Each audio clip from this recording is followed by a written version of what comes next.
ಬಸವನ ಮೂರ್ತಿಯೇ ಧ್ಯಾನಕ್ಕೆ ಮೂಲ, ಬಸವನ ಕೀರ್ತಿಯೇ ಜ್ಞಾನಕ್ಕೆ ಮೂಲ. ಬಸವ ಎಂಬುದೇ ಭಕ್ತಿ ಕಾಣ ಕಪಿಲಸಿದ್ಧ ಮಲ್ಲಿಕಾರ್ಜುನ. ಬಸವಾದಿ ಶರಣರನ್ನು ಸ್ಮರಿಸಿಕೊಳ್ತಾ, ಜಗತ್ತಿನ ಎಲ್ಲ ದಾರ್ಶನಿಕರನ್ನು ಸ್ಮರಿಸಿಕೊಳ್ತಾ, ಇಲ್ಲಿ ಆಗಮಿಸಿರುವಂತಹ ಎಲ್ಲ ವೇದಿಕೆಯಲ್ಲಿರುವಂತಹ ಮತ್ತು ನಮ್ಮ ಮುಂದೆ ಇರುವಂತಹ ಎಲ್ಲ ಶರಣ ತಂದೆ ತಾಯಿಗಳ ಅಂತರಾತ್ಮಕ್ಕೆ ಶರಣಾರ್ಥಿಗಳು. ಇವತ್ತು ವಚನಗಳಲ್ಲಿ ಆರೋಗ್ಯ. ವಚನಗಳಲ್ಲಿ ಆರೋಗ್ಯ ಅಂದ ತಕ್ಷಣವೇ ನಾವು ಸಾಮಾನ್ಯವಾಗಿ ಆರೋಗ್ಯ ಅಂದ್ಕೊಳ್ಳಿ ಏನು ಅಂದ್ಕೊಳ್ತೀವಿ? ಡಾಕ್ಟ್ರ್ ಟ್ರೀಟ್ಮೆಂಟ್ ಕೊಡೋದು ಅದೇ ಆರೋಗ್ಯ ಅಂತ ಅಂದ್ಕೊಳ್ತೀವಿ. ರೋಗ ಇಲ್ಲ ಅಂದರೆ ಆರೋಗ್ಯ ಅಂತ ಅಂದ್ಕೊಳ್ತೀವಿ. ಯಾವುದೋ ತೊಂದರೆಗಳು ಬರಬಾರ್ದು ನಮ್ಮ ದೇಹಕ್ಕೆ, ಅದು ಆರೋಗ್ಯ ಅನ್ನುವಂಥ ಸಾಮಾನ್ಯವಾದಂಥ ಕಲ್ಪನೆ. ಆದರೆ ಆರೋಗ್ಯದ ಮೂಲ ಪರಿಕಲ್ಪನೆಯೇ ಬೇರೆಯಾಗಿರುತ್ತೆ. ನಾವು ಈಗ 21ನೇ ಶತಮಾನದ ಆಧುನಿಕ ಕಾಲದಲ್ಲಿದ್ದೀವಿ.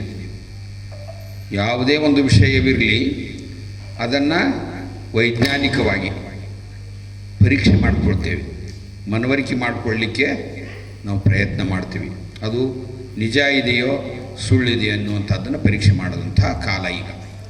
ಕೇವಲ ಒಂದು ಮೊಬೈಲ್ನಲ್ಲಿ ನಾವು ಎಲ್ಲವನ್ನೂ ಇವತ್ತು ಪರೀಕ್ಷೆ ಮಾಡಿಕೊಳ್ಳುವಂಥ, ಪರೀಕ್ಷೆ ಮಾಡಿ ನೋಡಿ ತುಲನೆ ಮಾಡಿ ಅದನ್ನು ನಿರ್ಧಾರ ಮಾಡಿಕೊಳ್ಳುವಂಥ ಕಾಲ ಬಂದಿದೆ. ಇದು ಇತ್ತೀಚಿನ ದಿನಮಾನಗಳಲ್ಲಿ ವಿಜ್ಞಾನ ಬೆಳೆದುಕೊಂಡು ಬಂದಂಥ ರೀತಿಯಿಂದಾಗಿ ನಮಗಿದು ಸಾಧ್ಯ ಆಗಿದೆ. ಇವತ್ತು ಸುಮಾರು 800 ವರ್ಷಗಳ ಹಿಂದೆ, ಅಂದರೆ ವಿಜ್ಞಾನ ಈಗ ಕೇವಲ 280 ವರ್ಷದಿಂದ ಬೆಳೀತಾ ಬಂದಿದೆ. ಅದಕ್ಕಿಂತಲೂ ಹಿಂದೆ ಸುಮಾರು 650 ವರ್ಷಗಳವರೆಗೆ, ಅದರ ಹಿಂದೇನೆ ಇವತ್ತು ವಿಜ್ಞಾನ ಕಂಡು ಹಿಡಿದಂಥ ವಿಷಯಗಳನ್ನು ನಮ್ಮ ವಚನಗಳಲ್ಲಿ, ಬಸವಾದಿ ಶರಣರ ವಚನಗಳಲ್ಲಿ ಇದಾವೆ ಅನ್ನುವಂಥದ್ದೇ ಒಂದು ದೊಡ್ಡ ಅದ್ಭುತವಾದಂಥ ಆನಂದ ಅದು. ಯಾಕಂದರೆ ಯಾವುದೇ ಉಪಕರಣಗಳಿಲ್ಲ, ಯಾವುದೂ ತಂತ್ರಜ್ಞಾನ ಇಲ್ಲ. 12ನೇ ಶತಮಾನದಲ್ಲಿ ಶರಣರಿದ್ದಾಗ, ಬಸವಾದಿ ಶರಣರಿದ್ದಾಗ ಅದನ್ನು ಪರೀಕ್ಷೆ ಮಾಡಿಕೊಳ್ಳಿಕ್ಕೆ, ನೋಡಲಿಕ್ಕೆ, ಇಡೀ ವಿಶ್ವವನ್ನು ಕಂಡುಕೊಳ್ಳಲಿಕ್ಕೆ ಯಾವುದೇ ದುರ್ಬೀನುಗಳು ಇದ್ದಿದ್ದಿಲ್ಲ. ಈಗ ದೊಡ್ಡ ದೊಡ್ಡ ದೂರದರ್ಶಕಗಳದಾವೆ. ಎಷ್ಟು ದೂರದರ್ಶಕಗಳಿದೆ ಅಂದರೆ 30 ಲಕ್ಷ ಕಿಲೋಮೀಟರ್ವರೆಗೂ ನಾವು ನೋಡಲಿಕ್ಕೆ ಸಾಧ್ಯ ಇರೋದಿದೆ. ಅಷ್ಟೇ ಅಲ್ಲ, ಕಣ್ಣಿಗೆ ಕಾಣುವ ವಿಶ್ವ ಎಷ್ಟು ದೂರ ಇದೆ ಅಂದರೆ 13.7 ಕೋಟಿ ಬಿಲಿಯನ್ಗಳಷ್ಟು ದೂರ ಇದೆ. ಅದು ಪ್ರಕಾಶ ವರ್ಷದ ದೂರ ಇದೆ. ಅದನ್ನು ಸಹಿತ ಅದನ್ನು ನಾವು ನೋಡುವಷ್ಟರ ಮಟ್ಟಿಗೆ ನಾವು ಈಗ ವೈಜ್ಞಾನಿಕವಾಗಿ ಬೆಳೆದಿದ್ದೇವೆ. ಆದರೆ 800 ವರ್ಷದ ಹಿಂದೇನೆ ಬಸವಾದಿ ಶರಣರು ಎಲ್ಲ ವಿಶ್ವದ ಏನು ಗುಟ್ಟುಗಳೇನದಾವೆ, ವಿಶ್ವದ ವಿಸ್ಮಯಗಳೇನದಾವೆ, ಆಶ್ಚರ್ಯಗಳದಾವೆ, ಅವನ್ನೆಲ್ಲವನ್ನು ವಚನದಲ್ಲಿ ಹೇಳಿದ್ದಾರೆ ಅನ್ನುವಂಥದ್ದು ಬಹಳ ಆಶ್ಚರ್ಯಕರ. ಮತ್ತು ಅಷ್ಟೇ ನಾವು ನಾವು ಶರಣ ಧರ್ಮೀಯರಾಗಿ ಬಸವಾದಿ ಪ್ರಮತರ ನಾವು ಪರಂಪರೆಯವರಾದಂಥವ್ರು ನಿಜಕ್ಕೂ ಅದನ್ನು ನಾವು ಹೆಚ್ಚು ಹೆಮ್ಮೆಯಿಂದ ನಾವು ಕೇಳ್ಕೋಬೇಕಾಗುತ್ತೆ. ಇನ್ನು ವಚನ ಸಾಹಿತ್ಯದಲ್ಲಿ ಬರುವಂತಹ ಆರೋಗ್ಯದ ಪರಿಕಲ್ಪನೆ ಏನಿದೆ ಮತ್ತು ಆಧುನಿಕ ಪರಿಕಲ್ಪನೆ ಏನಿದೆ, 1948ರಲ್ಲಿ ವಿಶ್ವ ಆರೋಗ್ಯ ಸಂಸ್ಥೆ ಅಂತಿದೆ. ಇಡೀ ಜಗತ್ತಿನಲ್ಲಿ ಎಲ್ಲ ರಾಷ್ಟ್ರಗಳಿಗೂ ಆರೋಗ್ಯದ ಬಗ್ಗೆ ಯಾವ ರೀತಿ ಕ್ರಮ ತಗೋಬೇಕು, ಏನು ಮುನ್ನೆಚ್ಚರಿಕೆ ತಗೋಬೇಕು, ರೋಗಗಳು ಬಂದಾಗ ಯಾವ ರೀತಿ ಅವನ್ನ ಚಿಕಿತ್ಸೆಯನ್ನು ಮಾಡಬೇಕು ಅನ್ನುವಂಥದ್ದು ಎಲ್ಲ ವಿಷಯಗಳನ್ನ ಅಧಿಕೃತವಾಗಿ ತೀರ್ಮಾನ ಮಾಡುವಂಥ ಸಂಸ್ಥೆ ಅದು. ಇಡೀ ವಿಶ್ವದ ಜನರಿಗೆ ಆರೋಗ್ಯವನ್ನು ಕೊಡಬೇಕು ಅನ್ನುವಂಥ ನಿಟ್ಟಿನಲ್ಲಿ ಕೆಲಸ ಮಾಡುವಂಥ ಸಂಸ್ಥೆ. ಆ ವಿಶ್ವ ಆರೋಗ್ಯ ಸಂಸ್ಥೆಯವರು ಒಂದು ವ್ಯಾಖ್ಯಾನ ಕೊಟ್ಟಿದ್ದಾರೆ ನಮ್ಗೆ. ಆವಾಗಲಿಂದ ಅದೇ ವ್ಯಾಖ್ಯಾನ ಇವತ್ತಿನವರೆಗೂ ಐತೆ, ಅವರು ಬದಲಾವಣೆ ಮಾಡಿಲ್ಲ. ದೈಹಿಕವಾಗಿ, ಮಾನಸಿಕವಾಗಿ, ಸಾಮಾಜಿಕವಾಗಿ ಸುಸ್ಥಿತಿಯಲ್ಲಿರುವುದೇ ಆರೋಗ್ಯ. Physically, mentally and socially well being is health ಅಂತ. ಇದರಲ್ಲಿ ಫಿಸಿಕಲ್, ಮೆಂಟಲ್ ಮತ್ತು ಸೋಷಿಯಲ್ 3 ಮಾತ್ರ ಇದೆ. ಇತ್ತೀಚಿನ ದಿನಮಾನದಲ್ಲಿ ನಮ್ಮ ಭಾರತದ ಸಂಸ್ಕೃತಿಯನ್ನು ಆಧರಿಸಿ ಅದಕ್ಕೆ ಮತ್ತೊಂದು ಶಬ್ದ ಸೇರಿಸಿದ್ದಾರೆ. ದೈಹಿಕವಾಗಿ, ಮಾನಸಿಕವಾಗಿ, ಆಧ್ಯಾತ್ಮಿಕವಾಗಿ ಮತ್ತು ಸಾಮಾಜಿಕವಾಗಿ ಅಂತ. ಅಂದರೆ ಆಧ್ಯಾತ್ಮಿಕ ಅನ್ನುವಂಥ ಶಬ್ದ ಸೇರಿಸಿದ್ದಾರೆ. ಇವತ್ತು ನಾವೆಷ್ಟೇ ನಮ್ಮ ತಂತ್ರಜ್ಞಾನಗಳು ಬಂದಿದ್ದರೂ ಕೂಡ, ಎಷ್ಟೇ ಉತ್ತಮವಾದ ಔಷಧಿ ಬಂದರೂ ಕೂಡ ಅದಕ್ಕೂ ಮಿಗಿಲಾಗಿ ವೈದ್ಯರ ಚಿಕಿತ್ಸೆಗೆ ಸಿಗಲಾರದಂಥ ರೋಗಗಳು ಇವತ್ತು ಕಂಡು ಬರ್ತಾ ಇದ್ದಾವೆ. 83% ಸೈಕೋಸೋಮ್ಯಾಟಿಕ್ ಡಿಸೀಸ್ ಅಂದರೆ ಮನೋದೈಹಿಕ ಸಮಸ್ಯೆಗಳು. ಬರೇ ದೈಹಿಕ ಸಮಸ್ಯೆ ಅಲ್ಲ, ಮಾನಸಿಕ ಸಮಸ್ಯೆಗಳು 83% ಬರ್ತಾ ಇದ್ದಾವೆ. ನೆಗಡಿಯಿಂದ ಹಿಡ್ಕೊಂಡು ಎಲ್ಲ ರೋಗಗಳು ಕೂಡ ಮಾನಸಿಕ ಒತ್ತಡದಿಂದ ಬರ್ತಾ ಇದ್ದಾವೆ ಅನ್ನೋಂಥದ್ದು ಇತ್ತೀಚಿನ ಸಂಶೋಧನೆಯಿಂದ ಕಂಡುಹಿಡಿದಿದ್ದಾರೆ. ನಮ್ಮ ವಚನಕಾರರು ಇಷ್ಟು ಚಂದ ಹೇಳ್ತಾರಂದರೆ, ದೈಹಿಕವಾಗಿ, ಮಾನಸಿಕವಾಗಿ, ಭಾವನಾತ್ಮಕವಾಗಿ, ಲಕ್ಷ್ಯ ಕೊಟ್ಟು ಕೇಳಿರಿ ಶಬ್ದಗಳು ಎಷ್ಟು ಚಂದ ಅವರು ನಮ್ಮ ವಚನಶಾಸ್ತ್ರದಾಗೈತದೆ. ದೈಹಿಕವಾಗಿ, ಮಾನಸಿಕವಾಗಿ, ಭಾವನಾತ್ಮಕವಾಗಿ, ಆಧ್ಯಾತ್ಮಿಕವಾಗಿ ಮತ್ತು ಜಾಗತಿಕವಾಗಿ ಸರಿಯಾಗಿರುವಂಥ ಸ್ಥಿತಿ ಏನಿದೆಯಲ್ಲ ಅದು ಆರೋಗ್ಯ. ಕೇವಲ ರೋಗ ಇಲ್ಲದೇ ಇರುವಂಥ ಸ್ಥಿತಿ ಅಷ್ಟೇ ಅಲ್ಲ, ಅದು ಇವೆಲ್ಲವೂ ಸರಿ ಇರಬೇಕು. ನಮ್ಮ ದೇಹ ಸರಿ ಇರಬೇಕು, ಮನಸ್ಸು ಸರಿ ಇರಬೇಕು, ನಮ್ಮ ಭಾವ ಸರಿ ಇರಬೇಕು, ಆಮೇಲೆ ಆಧ್ಯಾತ್ಮಿಕವಾಗಿ ಸರಿ ಇರಬೇಕು, ಮತ್ತು ಜಾಗತಿಕವಾಗಿ ಸೃಷ್ಟಿಯ ನಿಯಮಕ್ಕೆ ತಕ್ಕಂತೆ ನಾವಿರಬೇಕು ಅನ್ನುವಂಥದ್ದನ್ನು ವಚನಗಳಲ್ಲಿ ಹೇಳ್ತಾರೆ. ಈ ಎಲ್ಲ 5-6 ಅಂಶಗಳನ್ನು ಕೂಡಿದಂತಹ ಆರೋಗ್ಯದ ವ್ಯಾಖ್ಯಾನ ನಮಗೆ ವಚನ ಸಾಹಿತ್ಯದಲ್ಲಿ ಸಿಗುತ್ತೆ. ಇನ್ನು ನಮ್ಮ ವಚನ ಸಾಹಿತ್ಯದಲ್ಲಿರುವ ಆರೋಗ್ಯದ ಸಂಗತಿಗಳು ಯಾಕೆ ಶ್ರೇಷ್ಠವಾಗ್ಯದವು ಅಂದರೆ, ವಚನಗಳಲ್ಲಿ ಇರುವಂಥ ಆರೋಗ್ಯ ಜ್ಞಾನ, ವಿಜ್ಞಾನ ಮತ್ತು ತತ್ವಜ್ಞಾನ, ಈ 3 ವಿಷಯಗಳಿಂದ ಕೂಡಿ ನಮ್ಮ ಆರೋಗ್ಯದ ಪರಿಕಲ್ಪನೆ ನಮ್ಮ ಶರಣರು ಕೊಟ್ಟಿದ್ದಾರೆ. ಅದಕ್ಕೆ ವಿಶೇಷ ಆಗೈತಿ. ಇನ್ನು ಎರಡನೇದು, ಬಸವಾದಿ ಶರಣರ ಏನು ನಾನು ವ್ಯಾಖ್ಯಾನ ಹೇಳಿದೆ, ಡೆಫಿನಿಷನ್ ಹೇಳಿದ್ನಲ್ಲ, ಅದರಲ್ಲಿ ಏನು ಹೇಳಿದಾರೆ ರೀ? ವಿಶ್ವದ ಸಕಲ ಜೀವರಾಶಿಗಳು ಮತ್ತು ಜಗತ್ತಿನ ಆರೋಗ್ಯ ಬಗ್ಗೆ ಹೇಳ್ತಾರೆ ಅವರು. ಜಗತ್ತಂದ್ರೆ ಏನು?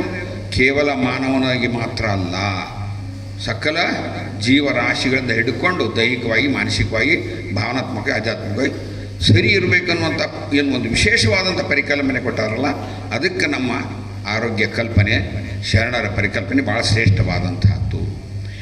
ಇನ್ನು ಮೂರನೇದ್ದು,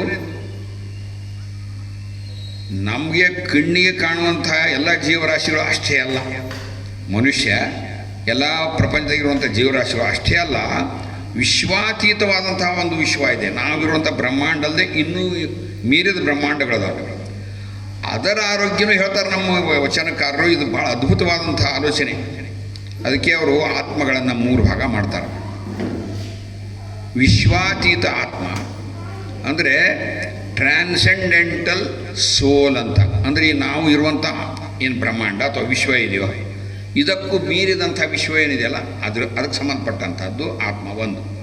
ಎರಡನೇದ್ದು, ನಾವಿರುವಂತಹ ವಿಶ್ವದ ಆತ್ಮ, ಅದು ವಿಶ್ವಾತ್ಮ.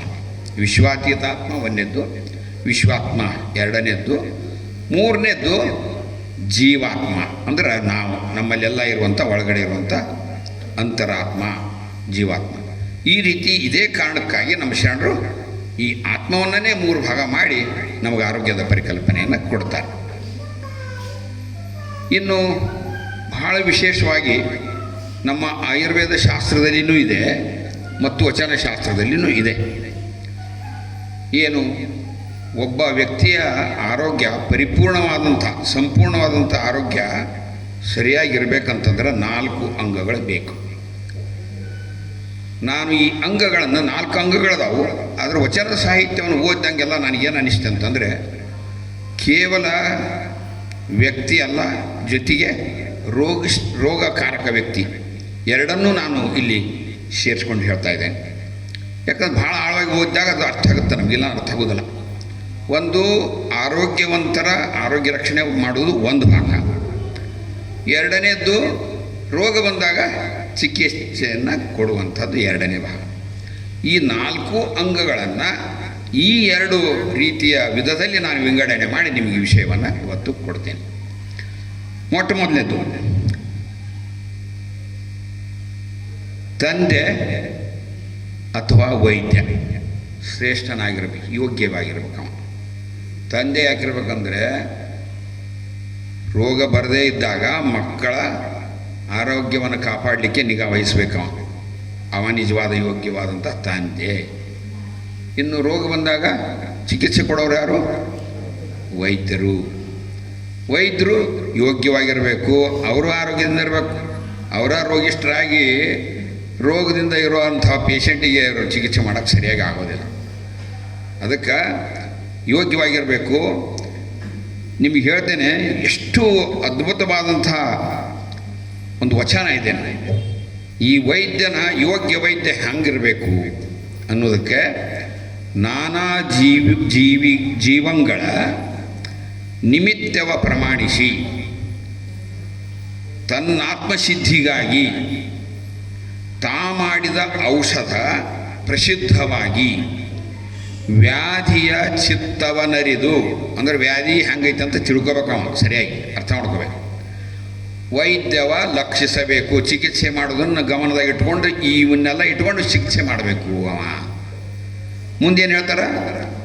ಅವನ ಶರೀರದ ಕಟ್ಟಳೆಯನ್ನರಿದು, ಅಂದರೆ ರೋಗಿಯ ಶರೀರದ ಪ್ರಕೃತಿ ಹೆಂಗೈತಿ, ರೋಗದ ಸ್ಥಿತಿ ಹೆಂಗೈತಿ ಅಂತ ಅಧ್ಯಯನ ಮಾಡ್ಬೇಕಾತ ಮಾಡಿ ತನ್ನ ಔಷಧಿಯ ದೃಷ್ಟವ ಪ್ರಮಾಣಿಸಿ ರುಜಯ ಸಂಬಂಧವ ಮುರಿದವ ಪಂಡಿತನಪ್ಪ. ಇದು ಇಷ್ಟೇ. ಇದರ ಅರ್ಥ ಏನಂದರೆ, ಯೋಗ್ಯನಾದಂಥ ವೈದ್ಯ ರೋಗಿಯ ಪ್ರಕೃತಿಯನ್ನು ನೋಡಬೇಕು, ರೋಗವನ್ನು ನೋಡಬೇಕು, ಅದು ಎಷ್ಟು ಪ್ರಮಾಣದಲ್ಲಿದೆ, ಯಾವ ರೀತಿಯಲ್ಲಿದೆ, ದೇಹದಲ್ಲಿ ಎಷ್ಟು ಹರಡ್ಕೊಂಡಿದೆ, ಇದನ್ನೆಲ್ಲವನ್ನು ತುಲನೆ ಮಾಡಿ ನಿರ್ಧಾರ ಮಾಡಬೇಕು, ಔಷಧಿಯನ್ನು ಕೊಡಬೇಕು. ಆವಾಗ ಅವ ಏನಕ್ಕನ? ಉತ್ತಮವಾದಂಥ ವೈದ್ಯ ಅಕ್ಕನ, ಅವ ಪಂಡಿತನ ಅಕ್ಕನ ಅಂತ ಹೇಳ್ತಾರೆ ನಮ್ಮ ವಚನದಲ್ಲಿ. ಇದನ್ನು ಯಾರು ಹೇಳ್ತಾರೆ ಅಂದ್ರೆ ವೈದ್ಯ ಸಂಗಣ್ಣವ್ರು ಹೇಳ್ತಾರೆ. ಇನ್ನೂ ಮುಂದುವರೆದು ಏನು ಹೇಳ್ತಾರೆ ಅಂದ್ರೆ, ರುಜಯ ಸಂಬಂಧವ ಅಂದರೆ ರೋಗದ ಕಡೆ ಗಮನ ಕೊಡ್ತಾರೆ. ರುಜಯ ಸಂಬಂಧವ ಮುರಿದವ ಪಂಡಿತನಪ್ಪ, ಇದು ದೃಷ್ಟ ಪ್ರಮಥರ ಪ್ರಸನ್ನ ಸಾಕ್ಷಿ. ಎಲ್ಲ ಶರಣರ ಸಾಕ್ಷಿಯಾಗಿ, ಆ ಪರಮಾತ್ಮನ ಸಾಕ್ಷಿಯಾಗಿ ಅವ ವೈದ್ಯ ಸರಿಯಾಗಿರ್ತಾನಂತ ಇವನ್ನೆಲ್ಲ ಮಾಡಿದ್ರೆ. ಎನ್ನ ವೈದ್ಯದ ಕ್ರಮ ಸರ್ವವಿಕಾರದ ಭವ ಹರಿವಚರ ಮರುಳಶಂಕರ ಪ್ರಿಯ ಸಿದ್ದರಾಮೇಶ್ವರ ಲಿಂಗ ವೈದ್ಯನಾದ ಅಂತ ವೈದ್ಯ ಸಂಗಣ್ಣವ್ರು ಹೇಳ್ತಾರೆ. ಇದು ಬಹಳ ದೊಡ್ಡ ವಚನ ಇದೆ. ನಾನೇನು ಮಾಡಿದ್ದೀನಿ, ಆ ವಚನದಲ್ಲಿಯ ಮುಖ್ಯ ಅಂಶಗಳು, ಇವತ್ತಿನ ವಿಷಯಕ್ಕೆ ಸಂಬಂಧಪಟ್ಟಂಥ ವಾಕ್ಯಗಳನ್ನು ನಾನು ಇಲ್ಲಿ ತೊಗೊಂಡು ಹೇಳ್ತಾ ಇದ್ದೇನೆ. ಅದನ್ನು ಮತ್ತೊಂದು 5 ನಿಮಿಷನೇ ಬೇಕು ಆ ವಚನ ಹೇಳಲಿಕ್ಕೆ. ಇದು ಇಷ್ಟಾರು ಸಾಕದು. ಅಂದರೆ ಗೊತ್ತಾಯ್ತಲ್ಲ, ಆರೋಗ್ಯವಂತರಿದ್ದಾಗ ತಂದೆ ಕಾಪಾಡಬೇಕು ನಮ್ಮನ್ನು, ರೋಗ ಬಂದಾಗ ಯಾರು ಕಾಪಾಡಬೇಕು? ವೈದ್ಯರು, ಡಾಕ್ಟ್ರು ಕಾಪಾಡಬೇಕು ಅನ್ನೋದು ಇದು 1ನೇ ಪಾಯಿಂಟ್. ಇನ್ನು 2ನೇದು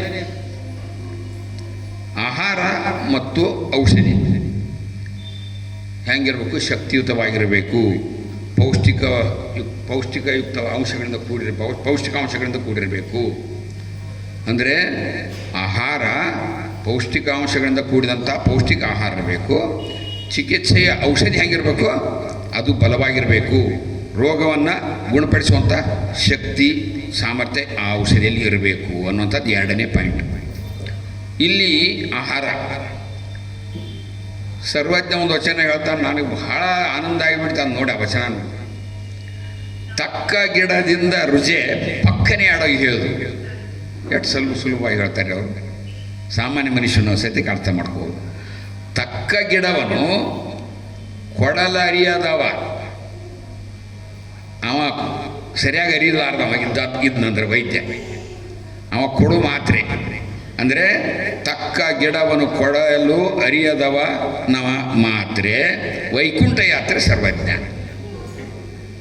ನೋಡಿದ್ರಲ್ಲ, ಒಂದನೇ ಭಾಗ ಏನು ಹೇಳ್ತೈತಿ, ಪೌಷ್ಟಿಕ ಆಹಾರಗಳನ್ನು, ಸರಿಯಾದ ಆಹಾರವನ್ನು ಸೇವನೆ ಮಾಡಬೇಕು. ಎರಡನೇದು, ಸರಿಯಾಗಿ ಔಷಧಿಯನ್ನು ಅವ ಉತ್ತಮವಾದ ಔಷಧಿ ಕೊಡಲಿಲ್ಲ ಅಂತಂದ್ರೆ ಅವ ವೈಕುಂಠ ಯಾತ್ರೆ ಮಾಡಿಸ್ತಾನೆ ವೈದ್ಯ, ಅವನಿಗೆ ಆರೋಗ್ಯ ಕೊಡೋದಿಲ್ಲ, ಚಿಕಿತ್ಸೆ ಮಾಡೋಕ್ಕಾಗೋದಿಲ್ಲ ಅಂಥೇಳಿ ಸರ್ವಜ್ಞವರು ಒಂದು ಬರೀ ಕೇವಲ 3 ವಾಕ್ಯದಲ್ಲಿ ಒಳ್ಳೆಯ ಉತ್ತಮವಾದಂಥ ಇದನ್ನು ಹೇಳ್ತಾರೆ. ಇದು 2ನೇ ಭಾಗ. ಇನ್ನು 3ನೇ ಭಾಗ ಭಾಳ ಮುಖ್ಯ. ಇವತ್ತು ತಂದೆ ಅಥವಾ ವೈದ್ಯರು ಚೆನ್ನಾಗಿದ್ದಾರೆ, ಆಹಾರನೂ ಚೆನ್ನಾಗೈತಿ, ಔಷಧಿನೂ ಚೆನ್ನಾಗಿದೆ. ಒಂದು ವೇಳೆ ತಾಯಿ ಅಥವಾ ಪರಿಚಾರಕಿ ಅಂದ್ರೆ ಶುಶ್ರೂಷಕಿ ಅಥವಾ ನರ್ಸ್ ಅಂತೀವಲ್ಲ ನಾವು, ರೋಗಿನ ನೋಡಿ ಪಾಲನೆ ಮಾಡ್ತಾರಲ್ಲ ಅವ್ರಿಗೆ ಆರೋಗ್ಯವಂತ ವ್ಯಕ್ತಿಗಳಿದ್ದಾಗ ತಾಯಿ ನೋಡ್ಕೊತಾಳೆ ನಮ್ಮನ್ನ ಮನ್ಯಾಗ. ರೋಗ ಬಂದಾಗ ಯಾರು ನೋಡ್ತಾರ? ಅಲ್ಲಿ ಆಸ್ಪತ್ರೆಯ ಪರಿಚಾರಕರು ನಮಗೆ ಡಾಕ್ಟ್ರ್ ಹೇಳಿದ ಪ್ರಕಾರ ನಮ್ಗೆ ಅವರು ಎಲ್ಲ ಟ್ರೀಟ್ಮೆಂಟನ್ನು ಸಮಯಕ್ಕೆ ಸರಿಯಾಗಿ ಕೊಡ್ತಾರೆ. ಇದಕ್ಕೆ ಸಂಬಂಧಪಟ್ಟಂಥ ಇದು ನಮ್ಮ ಆಯುರ್ವೇದದಲ್ಲಿ ಪರಿಕಲ್ಪನೆ, ಇವು 4 ಅಂಗಗಳು. ಆದರೆ ವಚನದಲ್ಲಿ ಯಾವುದೋ ಗೊತ್ತಿದ್ದಿಲ್ಲ ನನಗೆ. ಇಲ್ಲಿ ವೈದ್ಯ ಸಂಗಣ್ಣವರು ಮತ್ತು ಅಲ್ಲಂ ಪ್ರಭುಗಳು ಹೇಳ್ತಾರೆ, ಎಷ್ಟು ಚಂದ ಹೇಳ್ತಾರೆ ಅಂದ್ರೆ, ಅದು ಇವು ದೊಡ್ಡ ದೊಡ್ಡ ವಚನರದಾವ ಅದಾವ್ರಿ ಆರೋಗ್ಯಕ್ಕೆ ಸಂಬಂಧಪಟ್ಟಿದ್ದು. ಅದರ ಒಂದೊಂದು ಸಾಲು ತೊಗೊಂಡಿದ್ದೇನೆ ನೋಡಿ. ಸಂಗಣ್ಣವ್ರು ಹೇಳ್ತಾರ, ಇಂತೀ ಪರಿಯಲ್ಲಿ ಶಿವಕೃಪೆಯಿಂದ ಪಿಂಡವರ್ಧನವಾಗಲು, ಇಂತಪ್ಪ ಪಿಂಡದಲ್ಲಿ ಶಿವಾಜ್ಞೆಯಿಂದ ಆತ್ಮನು ಪ್ರವೇಶಿದ ಕ್ಷಣವೇ ಗರ್ಭದಲ್ಲಿ ಶಿಶು ಉಲುಕುವುದು ಅಂಥೇಳಿ ವೈದ್ಯ ಸಂಗಣ್ಣವ್ರು ಹೇಳ್ತಾರೆ. ನೋಡ್ರಿ, ವಚನದಲ್ಲಿ ಏನು ವಿಶೇಷ ಅಂತ ನಾನು ಪ್ರಾರಂಭದಲ್ಲಿ ಒಂದು 2-3 ಪಾಯಿಂಟ್ ಹೇಳಿದ್ನಲ್ಲ. ಆರೋಗ್ಯವನ್ನು ಕೇವಲ ವಯಸ್ಸಾದವರು ಇದ್ದವ್ರಿಗೆ ಅಷ್ಟೇ ಅಲ್ಲ ಅವ್ರು ಹೇಳಿಲ್ಲ. ಎಲ್ಲಿ ಹೇಳ್ಯಾರ, ಎಲ್ಲಿಂದ ಚಾಲು ಮಾಡ್ಯಾರ? ಗರ್ಭದಲ್ಲಿ ಇರುವಂಥ ತಾಯಿ ಗರ್ಭದಲ್ಲಿ ಏನು ಮಗು ಶಿಶು ಭ್ರೂಣ ಉತ್ಪತ್ತಿ ಆಗುತ್ತಲ್ಲ, ಅಲ್ಲಿಂದ ನಾವು ಆರೋಗ್ಯ ಚಾಲು ಮಾಡಿದ್ದಾರೆ ನೋಡಿ. ಇದು ಅದಕ್ಕೆ ಸಾಕ್ಷಿ. ಯಾವಾಗಂದರೆ ಆತ್ಮ ಬಂದು ತಾಯಿಯ ಗರ್ಭದಲ್ಲಿರುವ ಭ್ರೂಣದಲ್ಲಿ ಇನ್ನೂ ನಿರ್ಜೀವ ಇರ್ತಕ್ಕ ಅದರಲ್ಲಿ ಬಂದು ಸೇರಿಕೊಂಡ ಮೇಲೆ ಶಿವಾಜ್ಞೆಯಂತೆ ಅಂದರೆ ಏನು, ಎಲ್ಲವೂ ನಡೆಯುವುದು ಸೃಷ್ಟಿಕರ್ತನಿಂದನೇ ಆಗ. ಆ ಸೃಷ್ಟಿಕರ್ತನ ಸೃಷ್ಟಿಯಿಂದಾಗಿ ಆ ಬಂದು ಆತ್ಮ ಸೇರಿಕೊಂಡಾಗ ಮಗು ತನ್ನ ಚಲನವನ್ನು ಪ್ರಾರಂಭ ಮಾಡುತ್ತೆ ಅನ್ನುವಂಥದ್ದನ್ನು ಸಂಗಣ್ಣವ್ರು ಹೇಳ್ತಾರೆ. ಅಲ್ಲಂ ಪ್ರಭುದೇವ್ರು ಹೇಳ್ತಾರೆ. ಇನ್ನು ಮುಂದೆ ತಾಯಿ ಸಂಬಂಧ ಈಗ ಗರ್ಭೋತ್ಪತ್ತಿ ಹೇಳ್ತಾರೆ. ಇನ್ನು ಮುಂದೆ ಅಲ್ಲಂ ಪ್ರಭುಗಳು ಏನು ಹೇಳ್ತಾರೆ, ತಾಯಿ ಮತ್ತು ಮಗುವಿಂದ ಇಬ್ಬರದು ಹೇಳ್ತಾರೆ. ಜ್ಞಾನವೆಂಬ ಗರ್ಭದೊಳಗೆ ಲಿಂಗವೆಂಬ ಶಿಶುವಿರಲು. ನೋಡ್ರಿ, ನಮ್ಮ ಶರಣರ ಕಲ್ಪನೆ ಲಿಂಗವೆಂಬ ಶಿಶು ಅಂದರೆ, ಲಿಂಗ ಅಂದ್ರೇನು ನಾವು ಪರಮಾತ್ಮ ಅಂತೀವಿ. ನಾವು ಆ ಪರಮಾತ್ಮನ ಅಂಶವೇ ನಾವು ಅನ್ನೋದಕ್ಕೂ ಇದೊಂದು ಸಾಕ್ಷಿ. ನಮ್ಮ ಗರ್ಭದಲ್ಲಿರುವ ಶಿಶುವಿಗೆ ಲಿಂಗವೆಂಬ ಶಿಶು ಅಂತ ಕರೀತಾರೆ. ಎಷ್ಟು ಅದ್ಭುತವಾಗೈತಿ ಇದು. ಆಮೇಲೆ ಬಶಿರೊಳಗಣ ಕೂಸಿಂಗೆ ಬೇರೆ ಊಟ ಬೇರೆ ಮಿಹ ಉಂಟೆ. ಇದರ ಅರ್ಥ ಏನು? ಒಂದನೇದ್ದು ಪರಮಾತ್ಮನ ಅಂಶವಾದಂತಹ ಶಿಶು ಉತ್ಪತ್ತಿಯಾಗಿ ಅದು ಬೆಳೀತೈತಿ. ಎರಡನೇದ್ದು ತಾಯಿಗೆ ಯೋಗ್ಯ ಆಹಾರವನ್ನು ಕೊಡಲಿಲ್ಲ ಅಂದರೆ ಕೂಸು ಚೆನ್ನಾಗಿ ಬೆಳೆಯೋದಿಲ್ಲ ಅಂತ ಇದರ ಅರ್ಥ. ಏನು? ಬಶೀರೊಳಗಣ ಅಂದ್ರೆ ಏನು?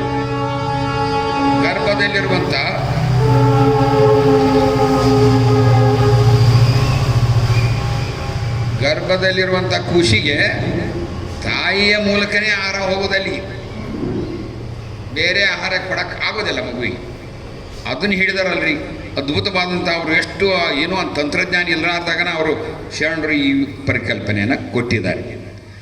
ನಾವು ಅದಕ್ಕೆ ಏನು ಮಾಡ್ತೀವ್ರಪ್ಪ? ತಾಯಿಗೆ ಗರ್ಭಿಣಿಯರಾದ ಕೂಡ ಏನಾಗ್ತಾವೆ, ತಾಯಿಗೆ ಏನಾಕತ್ತೀರಿ, ಏನೇನು ಪರಿಣಾಮ ಆಕೈತಿ? ಎಸ್ ಹೇಳ್ರಿ, ಏನಾಗುತ್ತೆ? ನಾಚ್ಕೋಬೇಡ್ರಿ, ನೀವೇ ಹೇಳ್ಬೇಕಾದ್ರೆ ನಮ್ಗೆ ಆಗೋದಿಲ್ಲ, ಬೈಕಿ ಬಿಡೋದಿಲ್ಲ ನಮಗೆ. ಯಾಕಂದ್ರೆ ನಾವು ಗರ್ಭಧಾರಣೆ ಮಾಡೋಕ್ಕಾಗೋದಿಲ್ಲ. ಗರ್ಭಧಾರಣೆ ಯಾರು ಮಾಡ್ತಾರೋ ಅವರಿಗೆ ಗೊತ್ತಾಗೋದು, ಅದು ಬಯಕೆಗಳು ಬರ್ತಾವೆ. ಗೊತ್ತಾಯ್ತಲ್ಲ? ನಿಮ್ಮ ಮನುಷ್ಯನಲ್ಲಿ ಪರಿಣಾಮ ಬೇರೆ ಬದಲಾವಣೆ ಆಗ್ತೈತಿ, ನಿಮ್ಮ ದೇಹದಲ್ಲಿ ಬದಲಾವಣೆ ಆಗುತ್ತೆ. ಅದು ಕೂಸು ಬೆಳೆದಂಗೆಲ್ಲ 9 ತಿಂಗಳದ್ದೂ ಸತಿಕ ಪಿನ್ ಟು ಪಿನ್ ಶರಣ ಹೇಳಿಬಿಟ್ಟದ. ಗರ್ಭೋತ್ಪತ್ತಿ ಆದ ದಿನದಿಂದ ಹಿಡ್ಕೊಂಡು ಹೆರಿಗೆ ಆಗುವವರೆಗಿನ ಹೆಂಗೆ ಬೆಳಿತೈತೆ ಅಂತಂದು ಬಿಡಿಸಿ ಹೇಳಿದ್ದಾರೆ. ಇದನ್ನು ಪೋಷಿಸಲಿಕ್ಕೆ, ಗರ್ಭದಲ್ಲಿರುವಂಥ ಮಗುವನ್ನು ಪೋಷಿಸಲಿಕ್ಕೆ ಏನು ಮಾಡಬೇಕು? ಬಯಕೆಗಳಂತಹ ಬಯಕೆಗಳ ಮೂಲಕ ಆ ತಾಯಿಗೆ ಒಳ್ಳೆಯ ಪೌಷ್ಟಿಕ ಆಹಾರಗಳನ್ನು ಕೊಟ್ಟು ಮಗುವನ್ನು ನಾವು ಪೋಷಣೆ ಮಾಡಬೇಕಾಗತ್ತೆ. ಇವತ್ತಿನ ಇತ್ತೀಚೆಗೆ ಕಡಿಮೆ ಆಗಿದೆ, ಆದರೂ ಹಳ್ಳಿಯಲ್ಲಿ ಐತಿ. ಯಾವುದೋ ಮನೆಯಲ್ಲಿ ಒಬ್ಬ ತಾಯಿ ಗರ್ಭಿಣಿ ಆದಂದರೆ ಬುತ್ತಿ ತೊಗೊಂಡು ಬಂದು ಉಣಿಸ್ತಾರೆ, ತಮ್ಮನಿಗೆ ಹೋಗಿ ಕರ್ಕೊಂಡು ಹೋಗಿ ಉಣಿಸ್ತಾರೆ. ಯಾಕೆ ಉಣಿಸ್ತಾರಂತ ಅಂದರೆ ಕೂಸನ್ನು ಚೆನ್ನಾಗಿ ಬೆಳೀಲಿ, ತಾಯಿ ಮೂಲಕನೇ ಕೊಡೋದಿಲ್ಲ, ಅದಕ್ಕೆ ಅವರು ಬಯಕೆಗಳ ಮೂಲಕ ಮಾಡ್ತಾರೆ. ಒಂದು ಎರಡನೇದು ಏನು ಮಾಡ್ತಾರೆ, ತಾಯಿ ಯಾವಾಗಲೂ ಸಂತೋಷದಿಂದ ಇರಬೇಕು, ಖುಷಿಯಿಂದ ಇರಬೇಕು. ಎಲ್ಲಿ ಈಗಿನ ಭಾಳ ಅತ್ತಿಗಳಿಗೆ ಭಾಳ ಕಡಿಮೆ ಅಂತ ಅತ್ತಿಗಳು. ಹಿಂದಿನ ಅತ್ತಿಗಳು ಹೆಂಗಿದ್ರಂದ್ರೆ ಮನ್ಯಾಗ ಸಸಿ ಗರ್ಭಿಣಿ ಅಲ್ಲಂದ್ರೆ ಮಗಳಗತೆ ಪಾಲನೆ ಮಾಡ್ತಿದ್ರು. ಒಳ್ಳೆಯ ಖುಷಿ ಅವ್ರಿಗೆ ಆಕಿಗೆ ಎಲ್ಲ ಪೂಜೆ ಮಾಡೋಕ್ಕೆ ಸಲಕರಣೆ ಕೊಡ್ತಿದ್ರು, ತಮಾಷೆ ಮಾಡ್ತಿದ್ರು. ಮಗಳಗತೆ ಏನು ಮಗಳನ್ನ ಹೆಂಗೆ ಪ್ರೀತಿ ಮಾಡ್ತಾರೆ, ಹೆಂಗೆ ಇದು ಮಾಡ್ತಾರೆ, ಹಂಗೆ ಇಟ್ಟು ಖುಷಿಯಿಂದ ಇಡ್ತಿದ್ರು. ಇವು ಎರಡು ಮಾಡೋದ್ರಿಂದ ಏನಾಗುತ್ತೆ, ತಾಯಿ ಬೆಳೆಯುವ ಮೂಲಕ ಮಗುನು ಬೆಳಿತೈತೆ ಅಂತೇಳಿ ನಮ್ಮ ಶರಣರು ಹೇಳ್ತಾರೆ. ಇನ್ನು ನಾಲ್ಕನೇ ಅಂಗ ವ್ಯಕ್ತಿ ಮತ್ತು ರೋಗಿ. ಇದು ಮೂರನೇದೇನು, ತಾಯಿಯಾದವರು ಸರಿಯಾಗಿ ಬೆಳೆಸಬೇಕು. ನರ್ಸ್ ಆದಂಥವರು ಪರಿಚಾರಕರು ಏನು ಮಾಡಬೇಕು, ಚಿಕಿತ್ಸೆಗೆ ಬಂದರೆ ಅವರು ಆಕಸ್ಮಿಕ ಅವ್ರು ಚೆನ್ನಾಗಿ ಅವ್ರನ್ನ ಪಾಲನೆ ಮಾಡಬೇಕು ಅನ್ನುವಂಥದ್ದು ಇದು ಮೂರನೇ ಭಾಗ. ಇನ್ನು ನಾಲ್ಕನೇ ಭಾಗ, ಈಗ ವೈದ್ಯರು ತಂದಿನೂ ಚೆನ್ನಾಗಿದ್ದಾರೆ, ಔಷಧಿನೂ ಚೆನ್ನಾಗೈತಿ, ತಾಯಿನೂ ಚೆನ್ನಾಗಿದ್ದಾರೆ, ಪರಿಚಾರಕರಿಗೂ ಚೆನ್ನಾಗಿದ್ದಾರೆ. ಈ ಮೂರು ಅಂಗಗಳು ಚೆನ್ನಾಗಿದ್ದಾವೆ. ಒಂದು ವೇಳೆ ನಾವು ಸರಿಯಾಗಿ ಪಾಲನೆ ಮಾಡಲಿಲ್ಲ ಅಂದ್ರೆ ರೋಗಿ ಆದಂಥವ್ರು ಅಥವಾ ಆರೋಗ್ಯ ಕಾಪಾಡ್ಕೊಳ್ಳೋರು ನಾವು. ಆರೋಗ್ಯದಿಂದ ಇದ್ದಾಗ ನಾವು ಆರೋಗ್ಯ ಕಾಪಾಡ್ಕೊಳ್ಳೋದು ನಮ್ಮ ಜವಾಬ್ದಾರಿ. ನನ್ನ ಆರೋಗ್ಯ ಕಾಪಾಡ್ಕೊಳಕ ನಾವು ಶಿವಸಂಗಪ್ಪ ಅವರಿಗೆ ಚೆನ್ನಾಗಿ ಊಟ ಮಾಡಿರಿ ಅಂತ ಅವ್ರಿಗೆ ನೇಮ ಹೇಳೋಂಗಿಲ್ಲ. ನಿಯಮಗಳು ನಾವು ಪಾಲಿಸ್ಬೇಕು, ಆರೋಗ್ಯದ ನಿಯಮಗಳನ್ನ ಪಾಲಿಸ್ಬೇಕು. ಇನ್ನು ನಮಗೆ ರೋಗ ಬಂದಾಗ ನಾವೇನು ಮಾಡಬೇಕು, ಡಾಕ್ಟ್ರ್ ಹೇಳ್ದಂಗೆ ಚಾಚು ತಪ್ಪದೆ ಔಷಧಿ ಏನು ಕೊಟ್ಟಿರ್ತಾರೆ, ಹೆಂಗೆ ಹೇಳಿರ್ತಾರೆ ಹಂಗೆ ತಗೋಬೇಕು. ಪಥ್ಯ ಏನು ಹೇಳ್ತಾರೆ ಆ ಪಥ್ಯವನ್ನು ಚೆನ್ನಾಗಿ ಮಾಡಬೇಕು. ಒಂದು ವೇಳೆ ಈ ಕರ್ದಿದ್ದ ಪದಾರ್ಥ ಏನು ತಿನ್ನಬೇಡ್ರಿ ಅಂತ ಹೇಳ್ತಾರೆ, ಜ್ವರ ಬಂದಿರ್ತೈತಿ, ಹಂಗೆ ಒಂದು ಈಟು ಕದ್ದು ತಾಯಿ ಕದ್ದು ಅಥವಾ ಹೆಂಡತಿ ಕದ್ದು ಹೋಗಿ ಮಿರ್ಚಿ ಬಜ್ಜಿ ತಿಂದ್ಬಿಡು ಮಂದಿ ಐತಿ ಈಗ ಪೇಷಂಟ್.